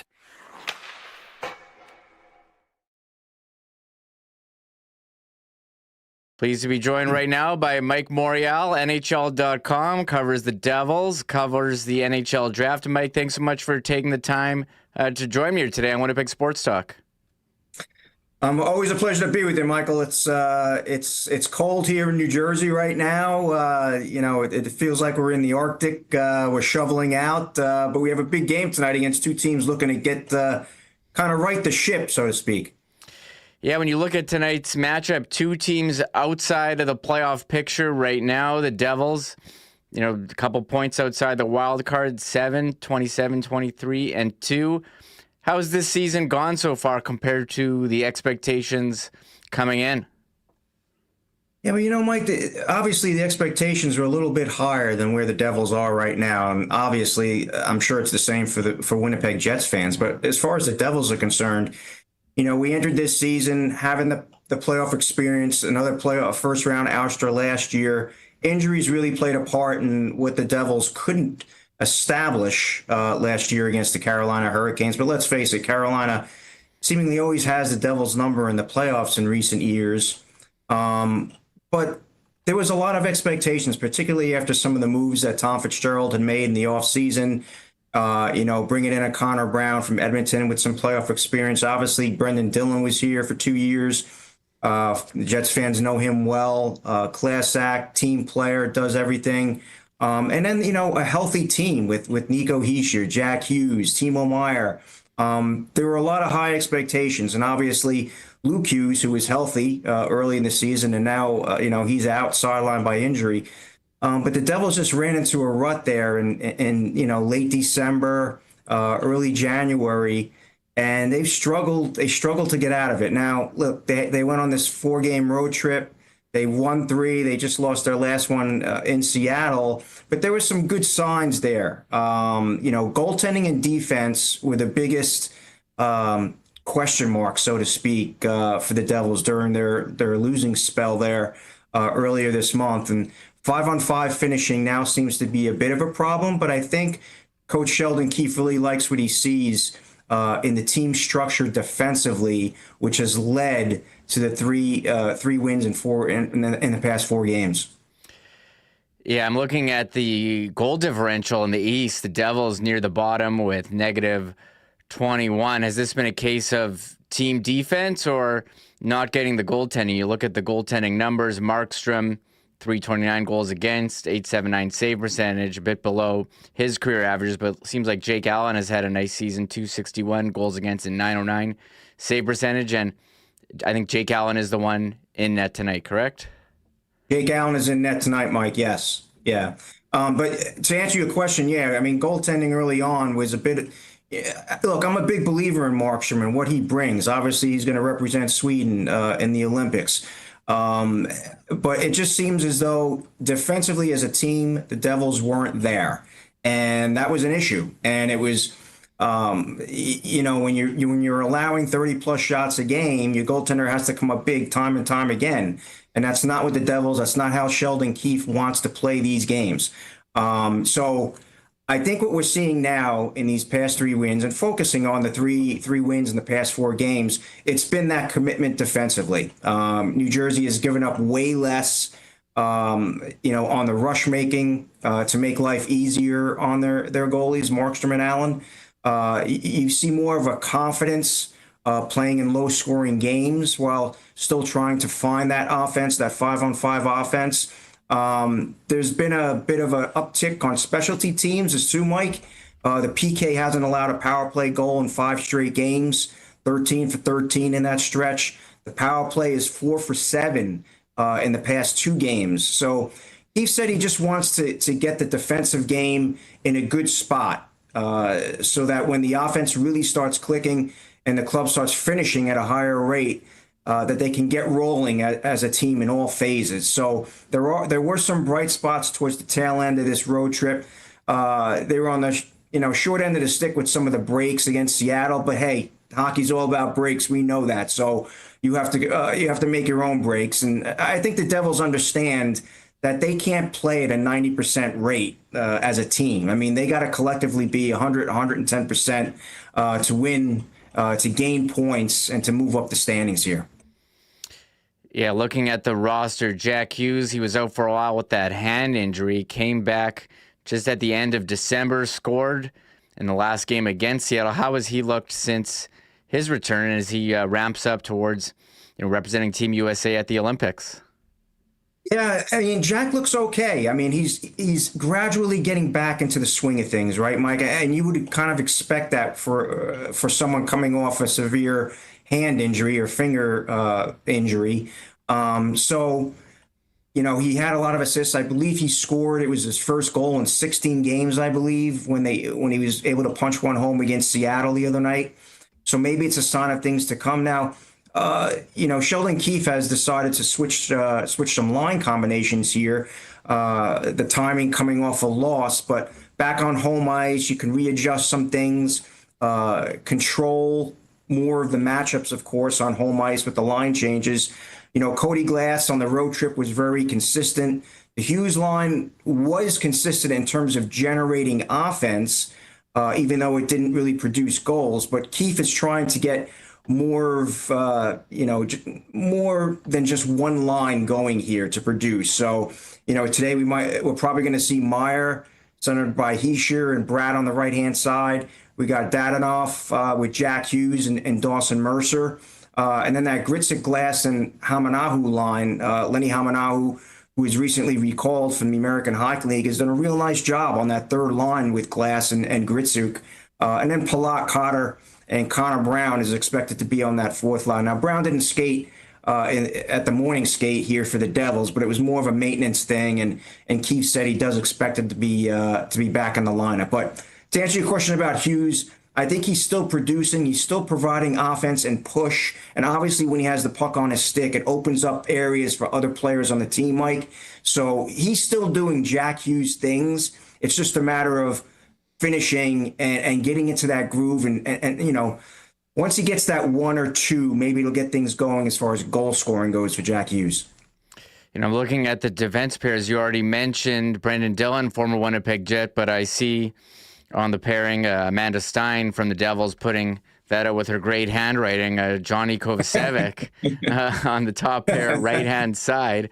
He's a guy who's battled some injuries, signed the big contract, I think a couple of years ago with New Jersey. But how has his season gone? And is that a usual spot for him on the top pair, right side D?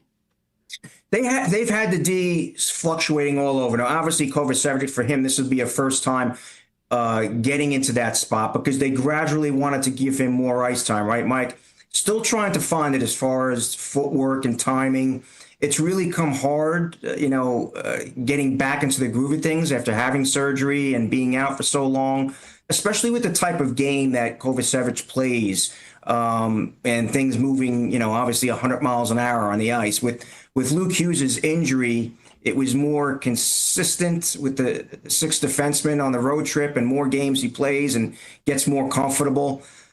Look, he's been really good on the PK, which has performed really well, as I mentioned earlier. Didn't give much on the road trip. He can throw timely hits. He had that one big one against McDavid in Edmonton that kind of opened some eyes there.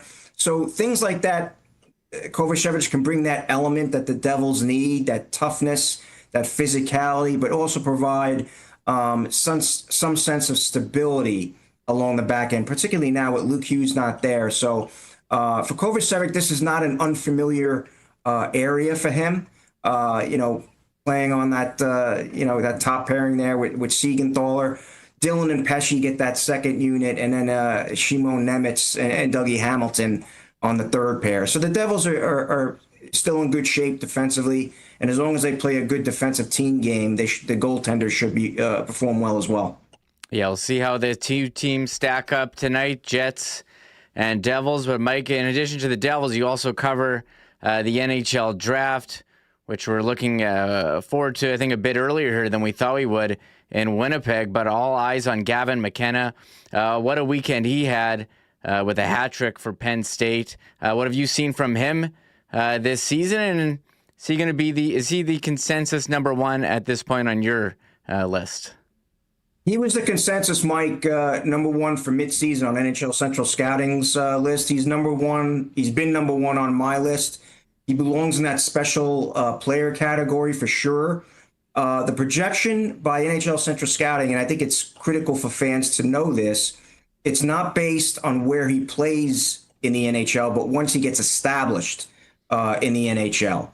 Look, Mike, I watched McKenna. I spoke to a lot of people on and off the record in Minnesota at the World Junior Championship when I was there. And I'll say this, when McKenna has the puck on his stick, he's the best in the world. All you have to do is watch the way he navigates, the way he moves the puck, head up, making things happen. What Gavin McKenna must continue to work on is getting his body in a place that allows him to have the puck more often on his stick so he can do the things that only he can do. I think that's where we're seeing the maturity, the development going on at Penn State.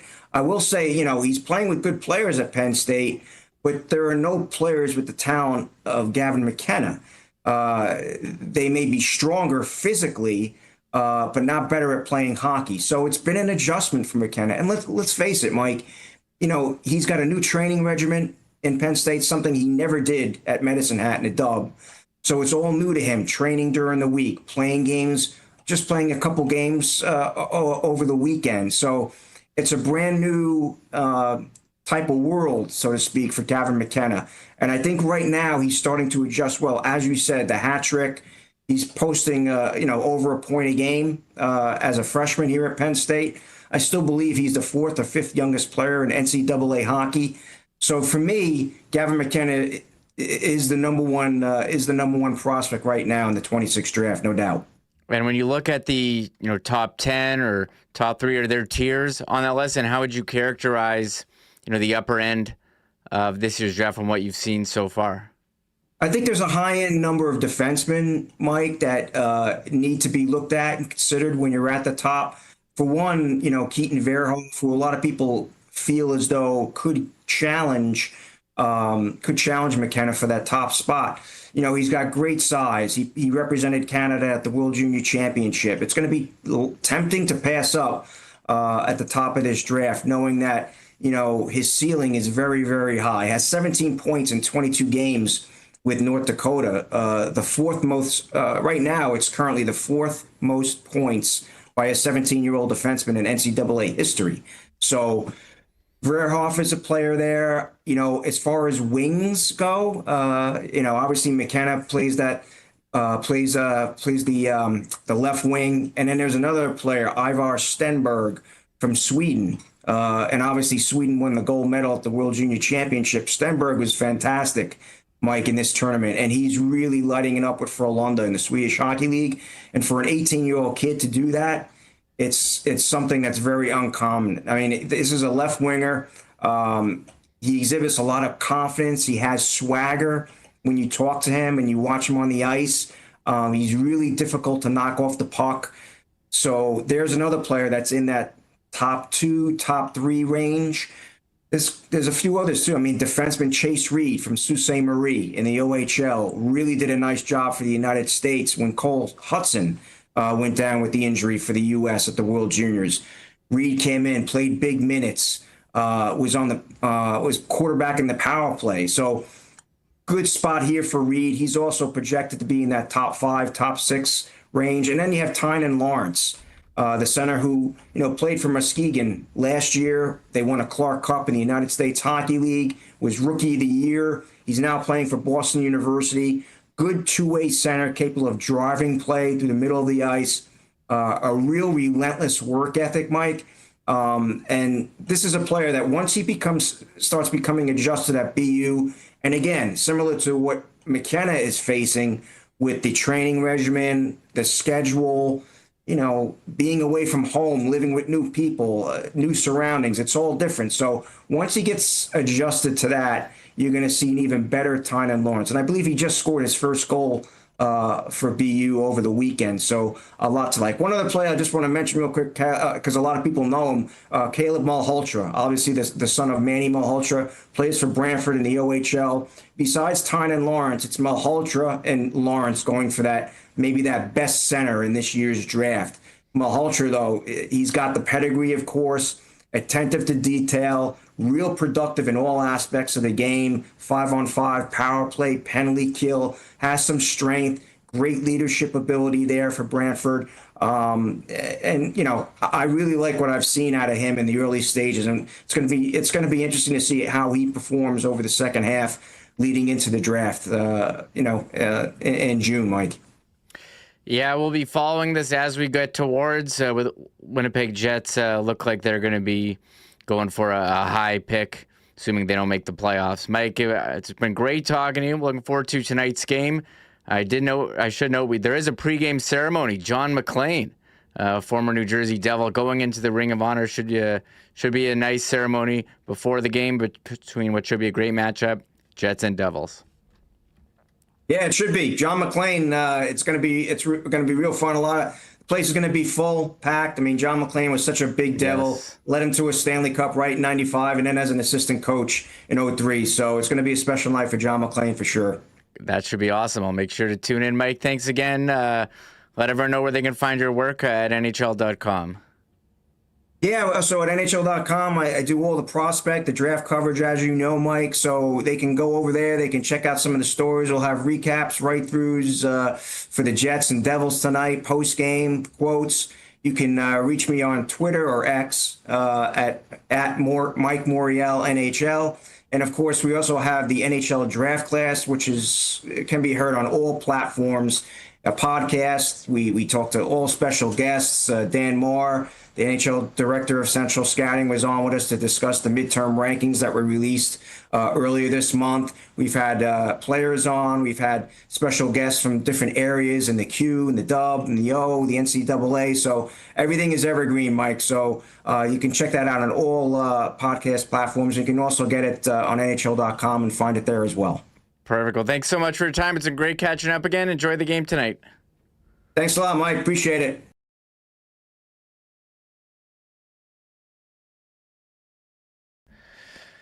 Oh, wrong one. There we are. Great talking to Mike Morreale, NHL.com. Used to have him on the old station all the time, talking draft, Devils.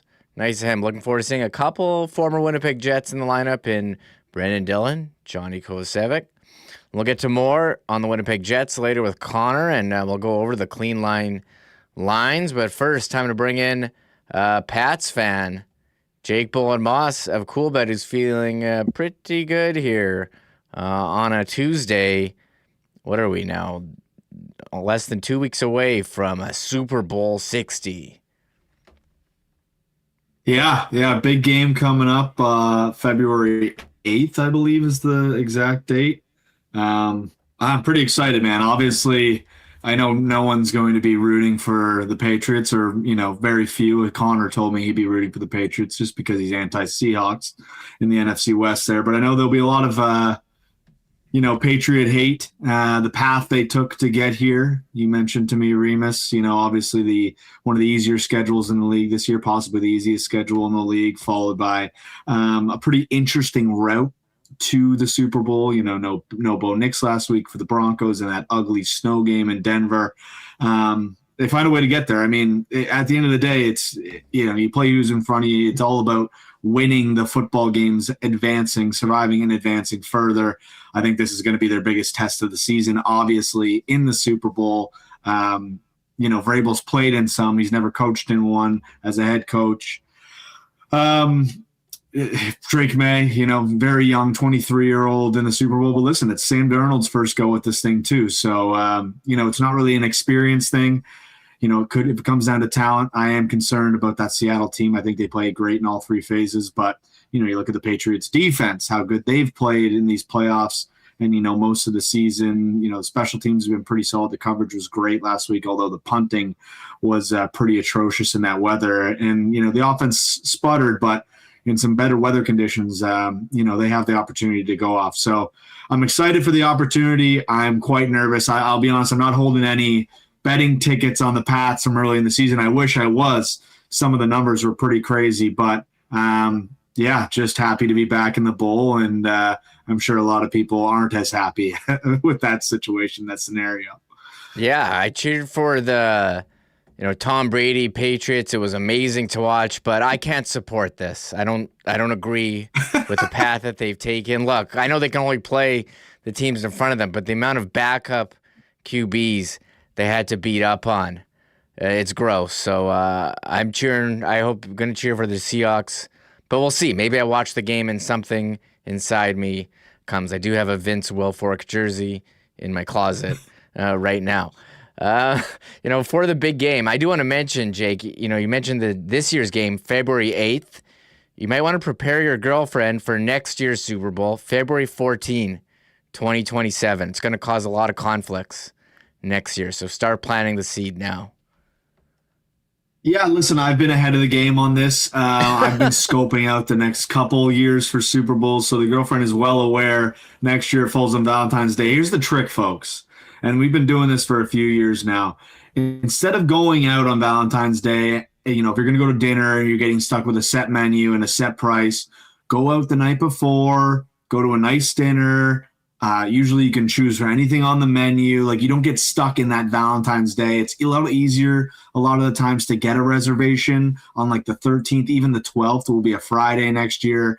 That's the trick with Valentine's Day. It's just another day. You can celebrate it the same weekend and not have to deal with, the set menu, the price inflation of a Valentine's Day going out. And especially next year with the Super Bowl falling on Valentine's Day. The one positive out of all this, though, we do have the Monday off, I believe. Is it Family Day there in Winnipeg, in Manitoba as well, Remis? I haven't looked or at is 2027. Maybe a different holiday? We have, it's called Louis Riel Day here. It's usually third week of February or something. The Monday, I'll have to double check. So that falls on the Monday. At least for us, Family Day is what we have. Falls on the Monday of that Super Bowl. So next year's Super Bowl, you might be able to get after it a little bit more, and you can get excited for a nice Monday off from work after the big game. Wow. Okay. So I think 2020. I think. February 15. It is here. Holy. Whoa. Sets up well, Remis. Whoa, Sets up blew well. my mind. Wow. Okay. This is a good trade-off. Wow. The Monday after Super Bowl? Although we may have to do a show anyways. Here. I just want to let people know, Jake, you guys have the big game bonus on CoolBet. Care to tell the people out there about that one? Yeah, so we're doing this. We kind of went rogue on this as CoolBet guys. We knew you guys would be on board, so we kind of just went rogue and said, okay, let's put something together for loyal WST listeners, followers, and all that kind of stuff. So what we're doing is, if you're already signed up with CoolBet Obviously, if you haven't signed up with CoolBet, use code WST. You get 100% deposit bonus up to $200 on your first deposit. But this is for, the loyal CoolBetters and loyal WSTers who want to get a little extra, cash for the big game. You put in, when you make your next deposit, you put in the promo code WSTSB60. I'm not going to say what it is, but you know what SB60 stands for. So the next time you deposit, it's up to $60, 100% deposit. So say I put in $60 with that deposit bonus code, I get another $60 on top of that. And the best part about it all, it's only a one-time rollover. A lot of these, tend to be a 3-time rollover, 5-time rollover, 6-time rollover. You only got to roll it over once, and then the money releases and the funds become yours. So you got to be strategic about this. We got another, week plus until the big game on February 8th. You might not want to use the deposit bonus right now. You're welcome to. It's available. It's open right now. But maybe next week you wait. Thursday you start to see some bets you like. You make the deposit with the promo code WSTSB60, and you get a little extra on top. And it doesn't have to be $60 if you don't want to deposit that much. Say you deposit $20, an extra $20 on top of that. You got $40 for the big game, and that should be plenty for to make all the bets that you want to make on the big game in San Fran. Man, that one-time rollover really attractive. It's the best part. It's the best part of it for sure. That's because some of these bonuses you do have to bet over a couple times, but one time. Not that I'm, I don't know how much I'm looking to withdraw, but that is good to know. Jake, well, let's look at the games tonight. Big schedule of NHL. It is Tuesday as I bring this up. Let me just bring this up in here. One sec, I got the wrong thing. Well, we're here. We'll go like this. We'll bring it up here. And we got Golden Knights, Montreal, Buffalo, Toronto, Kings. They're back in action after game getting postponed yesterday in Detroit. Predators, Bruins, Sharks, Canucks. Any of the hockey games standing out to you? Just here, the Jets, a slight road underdog, plus 110 in New Jersey. Yeah, I mean, listen, I've been watching the Leafs over the last couple of weeks here, and things are really starting to fall off. I was all fired up maybe 2 weeks ago, and they went on a nice little run and picked up a ton of points, and they were right back in the playoff race. And then all of a sudden, they come back from their Western road trip, and it's been pretty rough. So I'm starting to get back on the, just sell off some of these pieces, try to retain some assets that you don't have, and kind of focus on next season. I don't even think if this team got into the playoffs, they would do that much damage, even as a wild card team.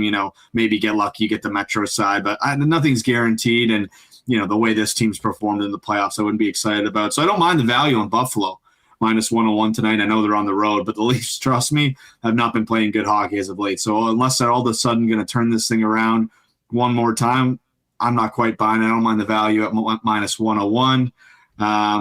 Stars, decent value as well on the road, minus 154. I know it's a bit of juice for a road team, but I'm not really sold on the St. Louis Blues. Hasn't been the greatest season for them. Another road team, the Caps. Might be on the road teams tonight, Remo. Caps, minus 125 in Seattle. Don't mind that number. I don't know. You tell me about the Jets, Remis. Like, where are we at? Where are the people at on the Jets? Are we kind of same kind of deal? Retain, get some assets from some trade. Yeah, it's amazing how similar the Jets and the Leafs right now. Both very cold in the city, and both have hockey teams that have been contenders for the playoffs and are now on the outside looking in. The Jets don't have a lot of pending UFAs that you could get a lot from last time they were in this position. Andrew Kopp was the big name. They got a nice haul for him, a first-round pick, or they got another pick that was conditional, and some prospects. And so it worked out really well. They don't really have that. Their biggest name was Logan Stanley and Jonathan Taves if they decide to deal him. He's a UFA. Luke Shen has been on trade boards, but you're not getting, they traded a second and a fourth for him last year. They're not getting that in return this year. So I think, you look at Money Puck, their playoff odds 5%, starting to come to the realization, if you haven't already, hey, this isn't going to be the Jets' year. Time to reload and retool and get what you can. So they're on the road. They played a pretty terrible game on Saturday. Coach called them out, called it embarrassing, called them soft. We'll see how they bounce back. New Jersey hasn't been a great season for them either. So plus 110. I mean, I think they're certainly capable. The goals haven't really been there. They haven't been great on the road. It's tough to bet. I think if I had to bet on the Jets here, I'd probably look at Kyle Connor, Mark Scheifele to score plus 200. Like, that seems high for him. They've kind of been a bit quiet the last couple of games. Plus that's a pretty good number, plus 200. Jonathan Taves on the power play, plus 440. He had that big streak, but they've kind of come back down to earth, Jake. 1 5-on-5 goal in the last 4 games, but you think that just means, hey, regression's coming. You guys can't be that bad for that long. So that Scheifele is all right. And, other games tonight, Utah, they lost yesterday to Tampa, their road dog against Florida. How about Vegas? They got smoked on, was that Sunday, by Ottawa? Montreal has been very exciting this year. So a lot of games. Do you have any exclusives that we should have our eye on here tonight? Yeah, I mean, if you are back in the Jets tonight, I know it's like you mentioned, Remo, it's tough right now, just the way the teams are rolling. I did put together about 6 NHL exclusives. Couple for the Canadians. I got the goal Cole Caulfield to score a goal, Montreal to win. That's 3-1. I got the heart and soul, Connor Hrabchak to record 25 plus saves, and the Jets to win. So if you're back in the Jets tonight, that's over 3-1 plus 325. And then, we like to do 1 pro Leafs exclusive and then 1 anti-Leafs. We do have the falling Leafs tonight. Tage Thompson goal, Rasmus Dahlin point, and Sabres to win. So if you want to fade the Leafs back to Sabres, that one's 5-1. Tage Thompson's had a great season for Buffalo, and another team, very much in that East playoff race, as many teams are with how tight that conference has been really all season long. I do like these names that you come up with. I think that's the best part of the exclusive. Is that you coming up with these? Yeah, so the combo cards, the ones you're looking at there on the screen, Remo, a lot of them we reuse, like Lamplighters, Apple Picking Season. These are ones we kind of use all the way around. But I'd say it's the whole marketing team. Like today, I didn't do any of these. Mostly, this is probably like, our new guy, Finn, who helps with Coolbet Quebec. And then Patty as well will get in there and make a lot of these names. So, a lot of clever brains in the Coolbet, marketing brain power. And, sometimes we'll shoot some ideas back off one another, but the names are some of the fun perks of the job, getting to come up with different names and trying to be as clever as possible, seeing if people kind of catch on, even if they're not a fan of the bet, see if they can catch on to the kind of theme we're rolling with each day. For sure. And for the Super Bowl, the big game, any fun props you got your eye on here? I'm always got my ear to the anthem or the Gatorade color. I see there's some Bad Bunny props. First song, last song. Oh, what will be on his head? Pava hat, baseball hat, no hat. So there's some pretty fun stuff here for Super Bowl. Yeah, it's already starting to roll, and you'll see almost 750 bets or markets for the game already, which is a ton. Obviously, it's the last game of the season. If you're into like something like the coin toss, for instance, we're doing a no vig on both sides, which just means, you get even money either side. You can bet tails, heads. You can bet with the Patriots, the length of the national anthem. It's 119 and a half seconds right now. So, we'll be timing that one out, see how it goes. The first Bay Area landmark to be shown, whether it's the Golden Gate Bridge or Alcatraz. Golden Gate, big favorite in that one. This is a fun one, too. A streaker or unauthorized person to enter the field of plays, plus 280 for a yes. So obviously you got to keep an eye on the broadcast, keep an eye on the socials. Sometimes we don't get that on the broadcast, so we'll have to see if someone jumps on the field on social media. A lot of the times people in the stadium will get stuff like that. Any quarterback to have a reception, one of my favorites, 17-1. The other one, I don't know if it's out yet, but I love the over 2.5 players to record a pass. Yes, So, I love that. you get both quarterbacks to throw a pass, but then the third player, if it's a trick play, who we get a pass by, one of the Patriots players, I believe. Keyshawn Booty used to play quarterback. So maybe the Patriots throw some tricks. I saw Josh McDaniels. He was going into his bag of tricks last week, and it was not going well. So I'm sure he'll attempt some crazy stuff trying to win a football game. I don't think that one's online yet, but keep an eye out for the over 2.5 players to record a pass in the Super Bowl. That one's always fun to bet, usually around like an even or a -110. That is one of my favorite ones. I always do a prop pool for our Super Bowl party. And that's for sure one of them. That's a fun one, or like shortest touchdown, like over under like half a yard or something. Those are always pretty fun ones. Something to keep it interesting, even if you have no skin in the game. You just want to tune in for the Bad Bunny halftime and all the commercials, and maybe some celeb watching. I imagine being in San Francisco, maybe there will be some big celeb sightings on screen. Well, Jake, it's been a blast having you on, talking the lines. Hustler, he's back next Wednesday, so we may be catching up next week ahead of the big game, and I'm sure you'll have some great insight on your leans towards your Patriots and the Seattle Seahawks. Yeah, looking forward to it, Remo. Appreciate you having me on, and we'll chat again. We'll chat again soon, probably before the big game next week when Huss is back. Perfect. And yes, Hustler and Jeff Hamilton having a great time with Coolbet in Costa Rica. Doesn't that sound lovely, Jake? Yeah. Listen, it pays to play with Coolbet, and obviously it pays to partner with Coolbet as well, as Huss gets on yet another Costa Rica trip. I'm sure we'll be getting some content from him over the next week or so once he's able to get down there. And I'm looking forward to it. Perfect. There he is, Jake Bowen-Moss with Coolbet. Follow him on X, Jake Bowen-Moss, Leafs fan, Pats fan. Let's bring him back. Connor Hrabchak, he's in the house. Connor and I are going to go over the clean line Winnipeg Jets lines ahead of tonight. And Connor, we're looking at the lines. Let me get your... I got to get your name back up here, but it seems like no changes here. Tonight, it was an optional today. And we're going with, we're projecting the exact same lines. That's what they practiced with yesterday. Yeah, at practice yesterday, they did run the exact same lineup. So we talked a little bit earlier. We asked Jeff Hamilton about it. We'll see.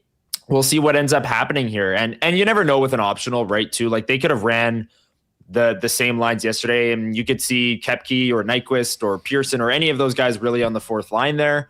So we'll have to maybe wait and see for warm-up and see what the Winnipeg Jets are looking like for that. But the projected lines, Connor Scheifele, Iafallo, Perfetti, Taves, Velarde, Niederreiter, Lowry, Meskov, Nyquist, Barron, Pearson, maybe Koepke's in there as well, Morrissey, DeMello, Sandberg, Salamonson, Stanley Shen, Hellebuck projected to get the start.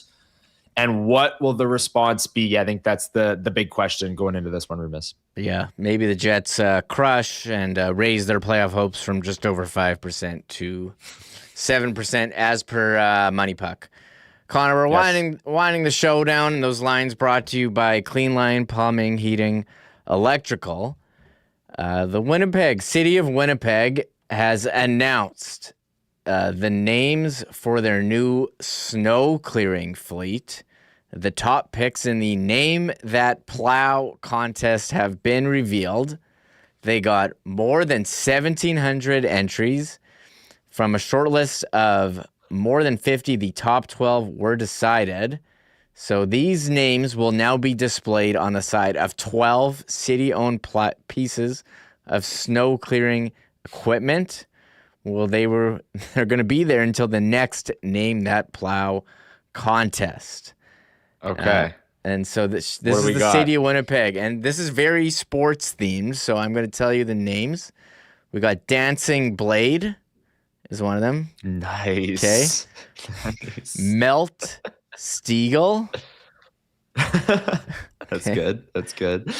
Emperor Plowpatine. Nice. Yeah, get the Star Wars in there. Love it. Yeah, okay. Shevit Kevin. Shovel Snow Off. Don't say that. People are gonna start calling him that. Sled Penner.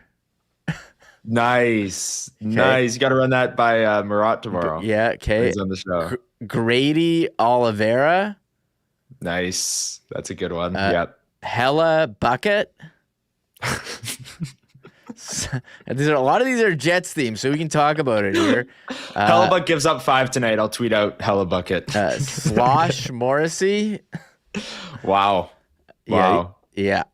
Mark Shovely. That's a pretty good one. That's not bad, yeah. Winnie the Plow. Nice. And the classic Mr. Plow. Nice. Yeah. That is good. You get that reference, Mr. Plow reference, or are you too young for that one? I am probably too young for that one because I'm drawing a blank. Never seen The Simpsons, Mr. Plow. No. Getting old. Getting old. Remember the days when Simpsons were just on after school every day? Yeah. I mean, yeah, I totally get it, man. Yeah, no, some of those are really good. Some of those are really, really good. Those are pretty clever. Not gonna lie. So they're gonna be on the city-owned plows. Mark Shovely will be on there. So Kevin Shovel Snow Off. Yeah, Kevin Shovel Snow Off. I think those were probably my top. Just trying everything to get a snow clearing pun. Trying really, really hard. Yeah. So shout out to chrisd.ca had that article. Some big news from the city today. Big time.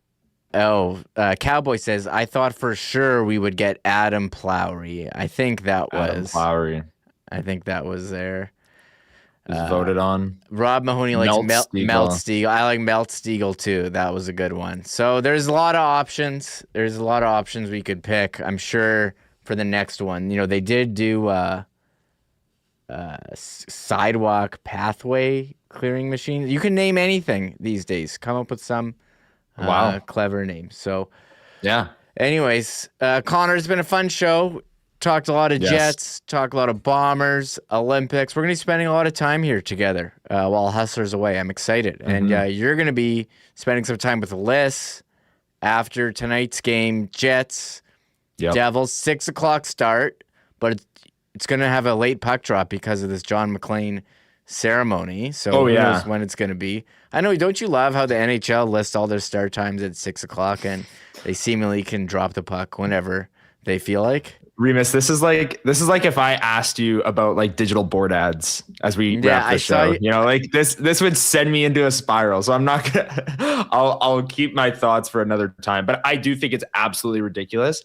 I think it would make more sense if they just said puck drop tonight's going to be 6:24. Like, would anyone be mad at that? If on the NHL app it said 6:24 and then the puck was actually dropped at 6:24, I don't think so. They know. They say 6 and it goes till 6:30. They know when it's going to drop. And I started watching Hockey Night in Canada with my son, and the Jets game always starts at 6 on Saturday. It's become like a tradition. Like, hey, we're going to watch, before you go to bed. And we sit down at 6 to watch the game. That's as a 6 o'clock start time. Yeah. And every week it doesn't start till like 6:20. And by that time, he's got to go to bed. So... Yeah, the prime games are like that too. The prime games say 6:30 and puck drop is 6:52 for the prime games. Really? Yes. The home prime game this year against the Ottawa Senators, I remember it because I was sitting there thinking it's so ridiculous. 6:30 p.m. puck drop, and the puck was down at 6:52. Well, I go on the MLB app, no sense. And MLB has a start time. They'll tell you 7:07. 7:05. Exactly. They don't mess around. They're a real league. They're a real league. real league. Oh wow. They're a real league. No, yeah. I don't want to do this song and dance every game where like sometimes it says 7 and the puck is down at 7:06 or 7:07, right? Sometimes it is. And then other nights it's 7:24. And it's like, why do I need to be left guessing? If there's a pregame ceremony, tell me 6:24 tonight's puck drop. Let me know. I would appreciate that, NHL, if you're listening. Cowboy in chat gives a shout out to Coolbet. They let you get your bet in until 6:07. They have it as that. Nice. At 6:07. I don't know if they got inside info when the puck's actually dropping, but it would be nice if that information was published. I mean, I went to the Jets game last Tuesday, thought I was going to be late because the game started at 7 o'clock against the Blues. However, there was that pregame ceremony for the alumni with Wheeler and Mike Keane, so I didn't miss anything. It was actually great. Look at that. Yeah, no, I'm not a fan. You know what I was thinking of? I was thinking of you this past weekend, Remis, because the digital lines in the Broncos-Patriots game. Yes, I noticed it. Did you not hate those? As a digital board ads hater? I didn't hate them. I actually don't. You didn't? Okay. I don't hate that stuff. I'll tell you this. I love the puck trail. I love Fox Tracks. I like the first down marker. I like when you shoot a golf shot and it shows you where it is. Yes. I don't mind digital board ads like in general as a thing. The moving ones? But the moving ones, changing them during the play, I don't think they should do that. How about the ones that have a puck on the board ad? Aren't those your favorite? Should be banned. They should be banned. Sorry, I'm rage baiting here. So I don't like the idea is fine, but I don't want to see a digital slideshow while I'm watching a power play. Agreed. I don't want to see a PowerPoint during a power play when the Jets are passing it around. I don't want to be distracted. Now that's what it should do. That's what it's supposed to do. Yeah. Isn't this next week going to just be a blast, Remis? We can spend the whole week talking about board ads and no one can stop us. Well, it's going to be awesome. I don't know. Are the Olympics? This is why I'm so fired up about the Olympics. Oh. Do they have digital board ads? If they don't, we're going to see probably the best. You'll actually be able to watch the games now. You'll see the best hockey ever. Man, I'm watching. That would be nice. I think I said this on the show. Like the first game I watched with my son, he's like, "What's going on with these boards? Like, why do they keep moving? How are they doing that?" And I had to explain to him digital board ads. And then there was an offside review, and I had to explain that. So that was a lovely first introduction to hockey right there. Well, nice. It's a good place to end it. I think I told that story before. Jets, Devils tonight. 6 o'clock, but it'll probably have puck drop 6:15. Here it is. Connor Hrabchak doing great work on X. He'll be here with postgame with Liz, Connor Hrabchak 1, myself, Michael Remis. And there it is. What a great show it's been. Thanks everyone for tuning in. And thank you to our sponsors. Couldn't do it without them. As I have the list. Where did my list go? I think it's up here. Winnipeg Jets, Uptown Alley, Rolly's Transfer, St. Vital Dental, Canadian Club, Princess Auto, Chud's Power Sports, Manitoba Battery, Clean Line, Little Brown Jug, Boston Pizza, Royal Sports, and Cool Bet. Check out that deposit bonus. And check out winnipegjets.com/WST. Tickets to sit with us for the last Jets game before the break. Jets Habs. Should be a great atmosphere. All right. For Connor Hrabchak, I'm Michael Remis. Bye-bye. Oh, my God. Shut it down! Sweet. Let's go home! Thanks for tuning in to Winnipeg Sports Talk Daily. Make sure to subscribe on YouTube and your favorite podcast feed at winnipegsportstalk.com. Getting into the real topics at the end. Connor's right. NHL is not a real league. Exactly. No, I can't wait to tweet. It infuriates me so much, the puck drop times. Yeah, it's not good.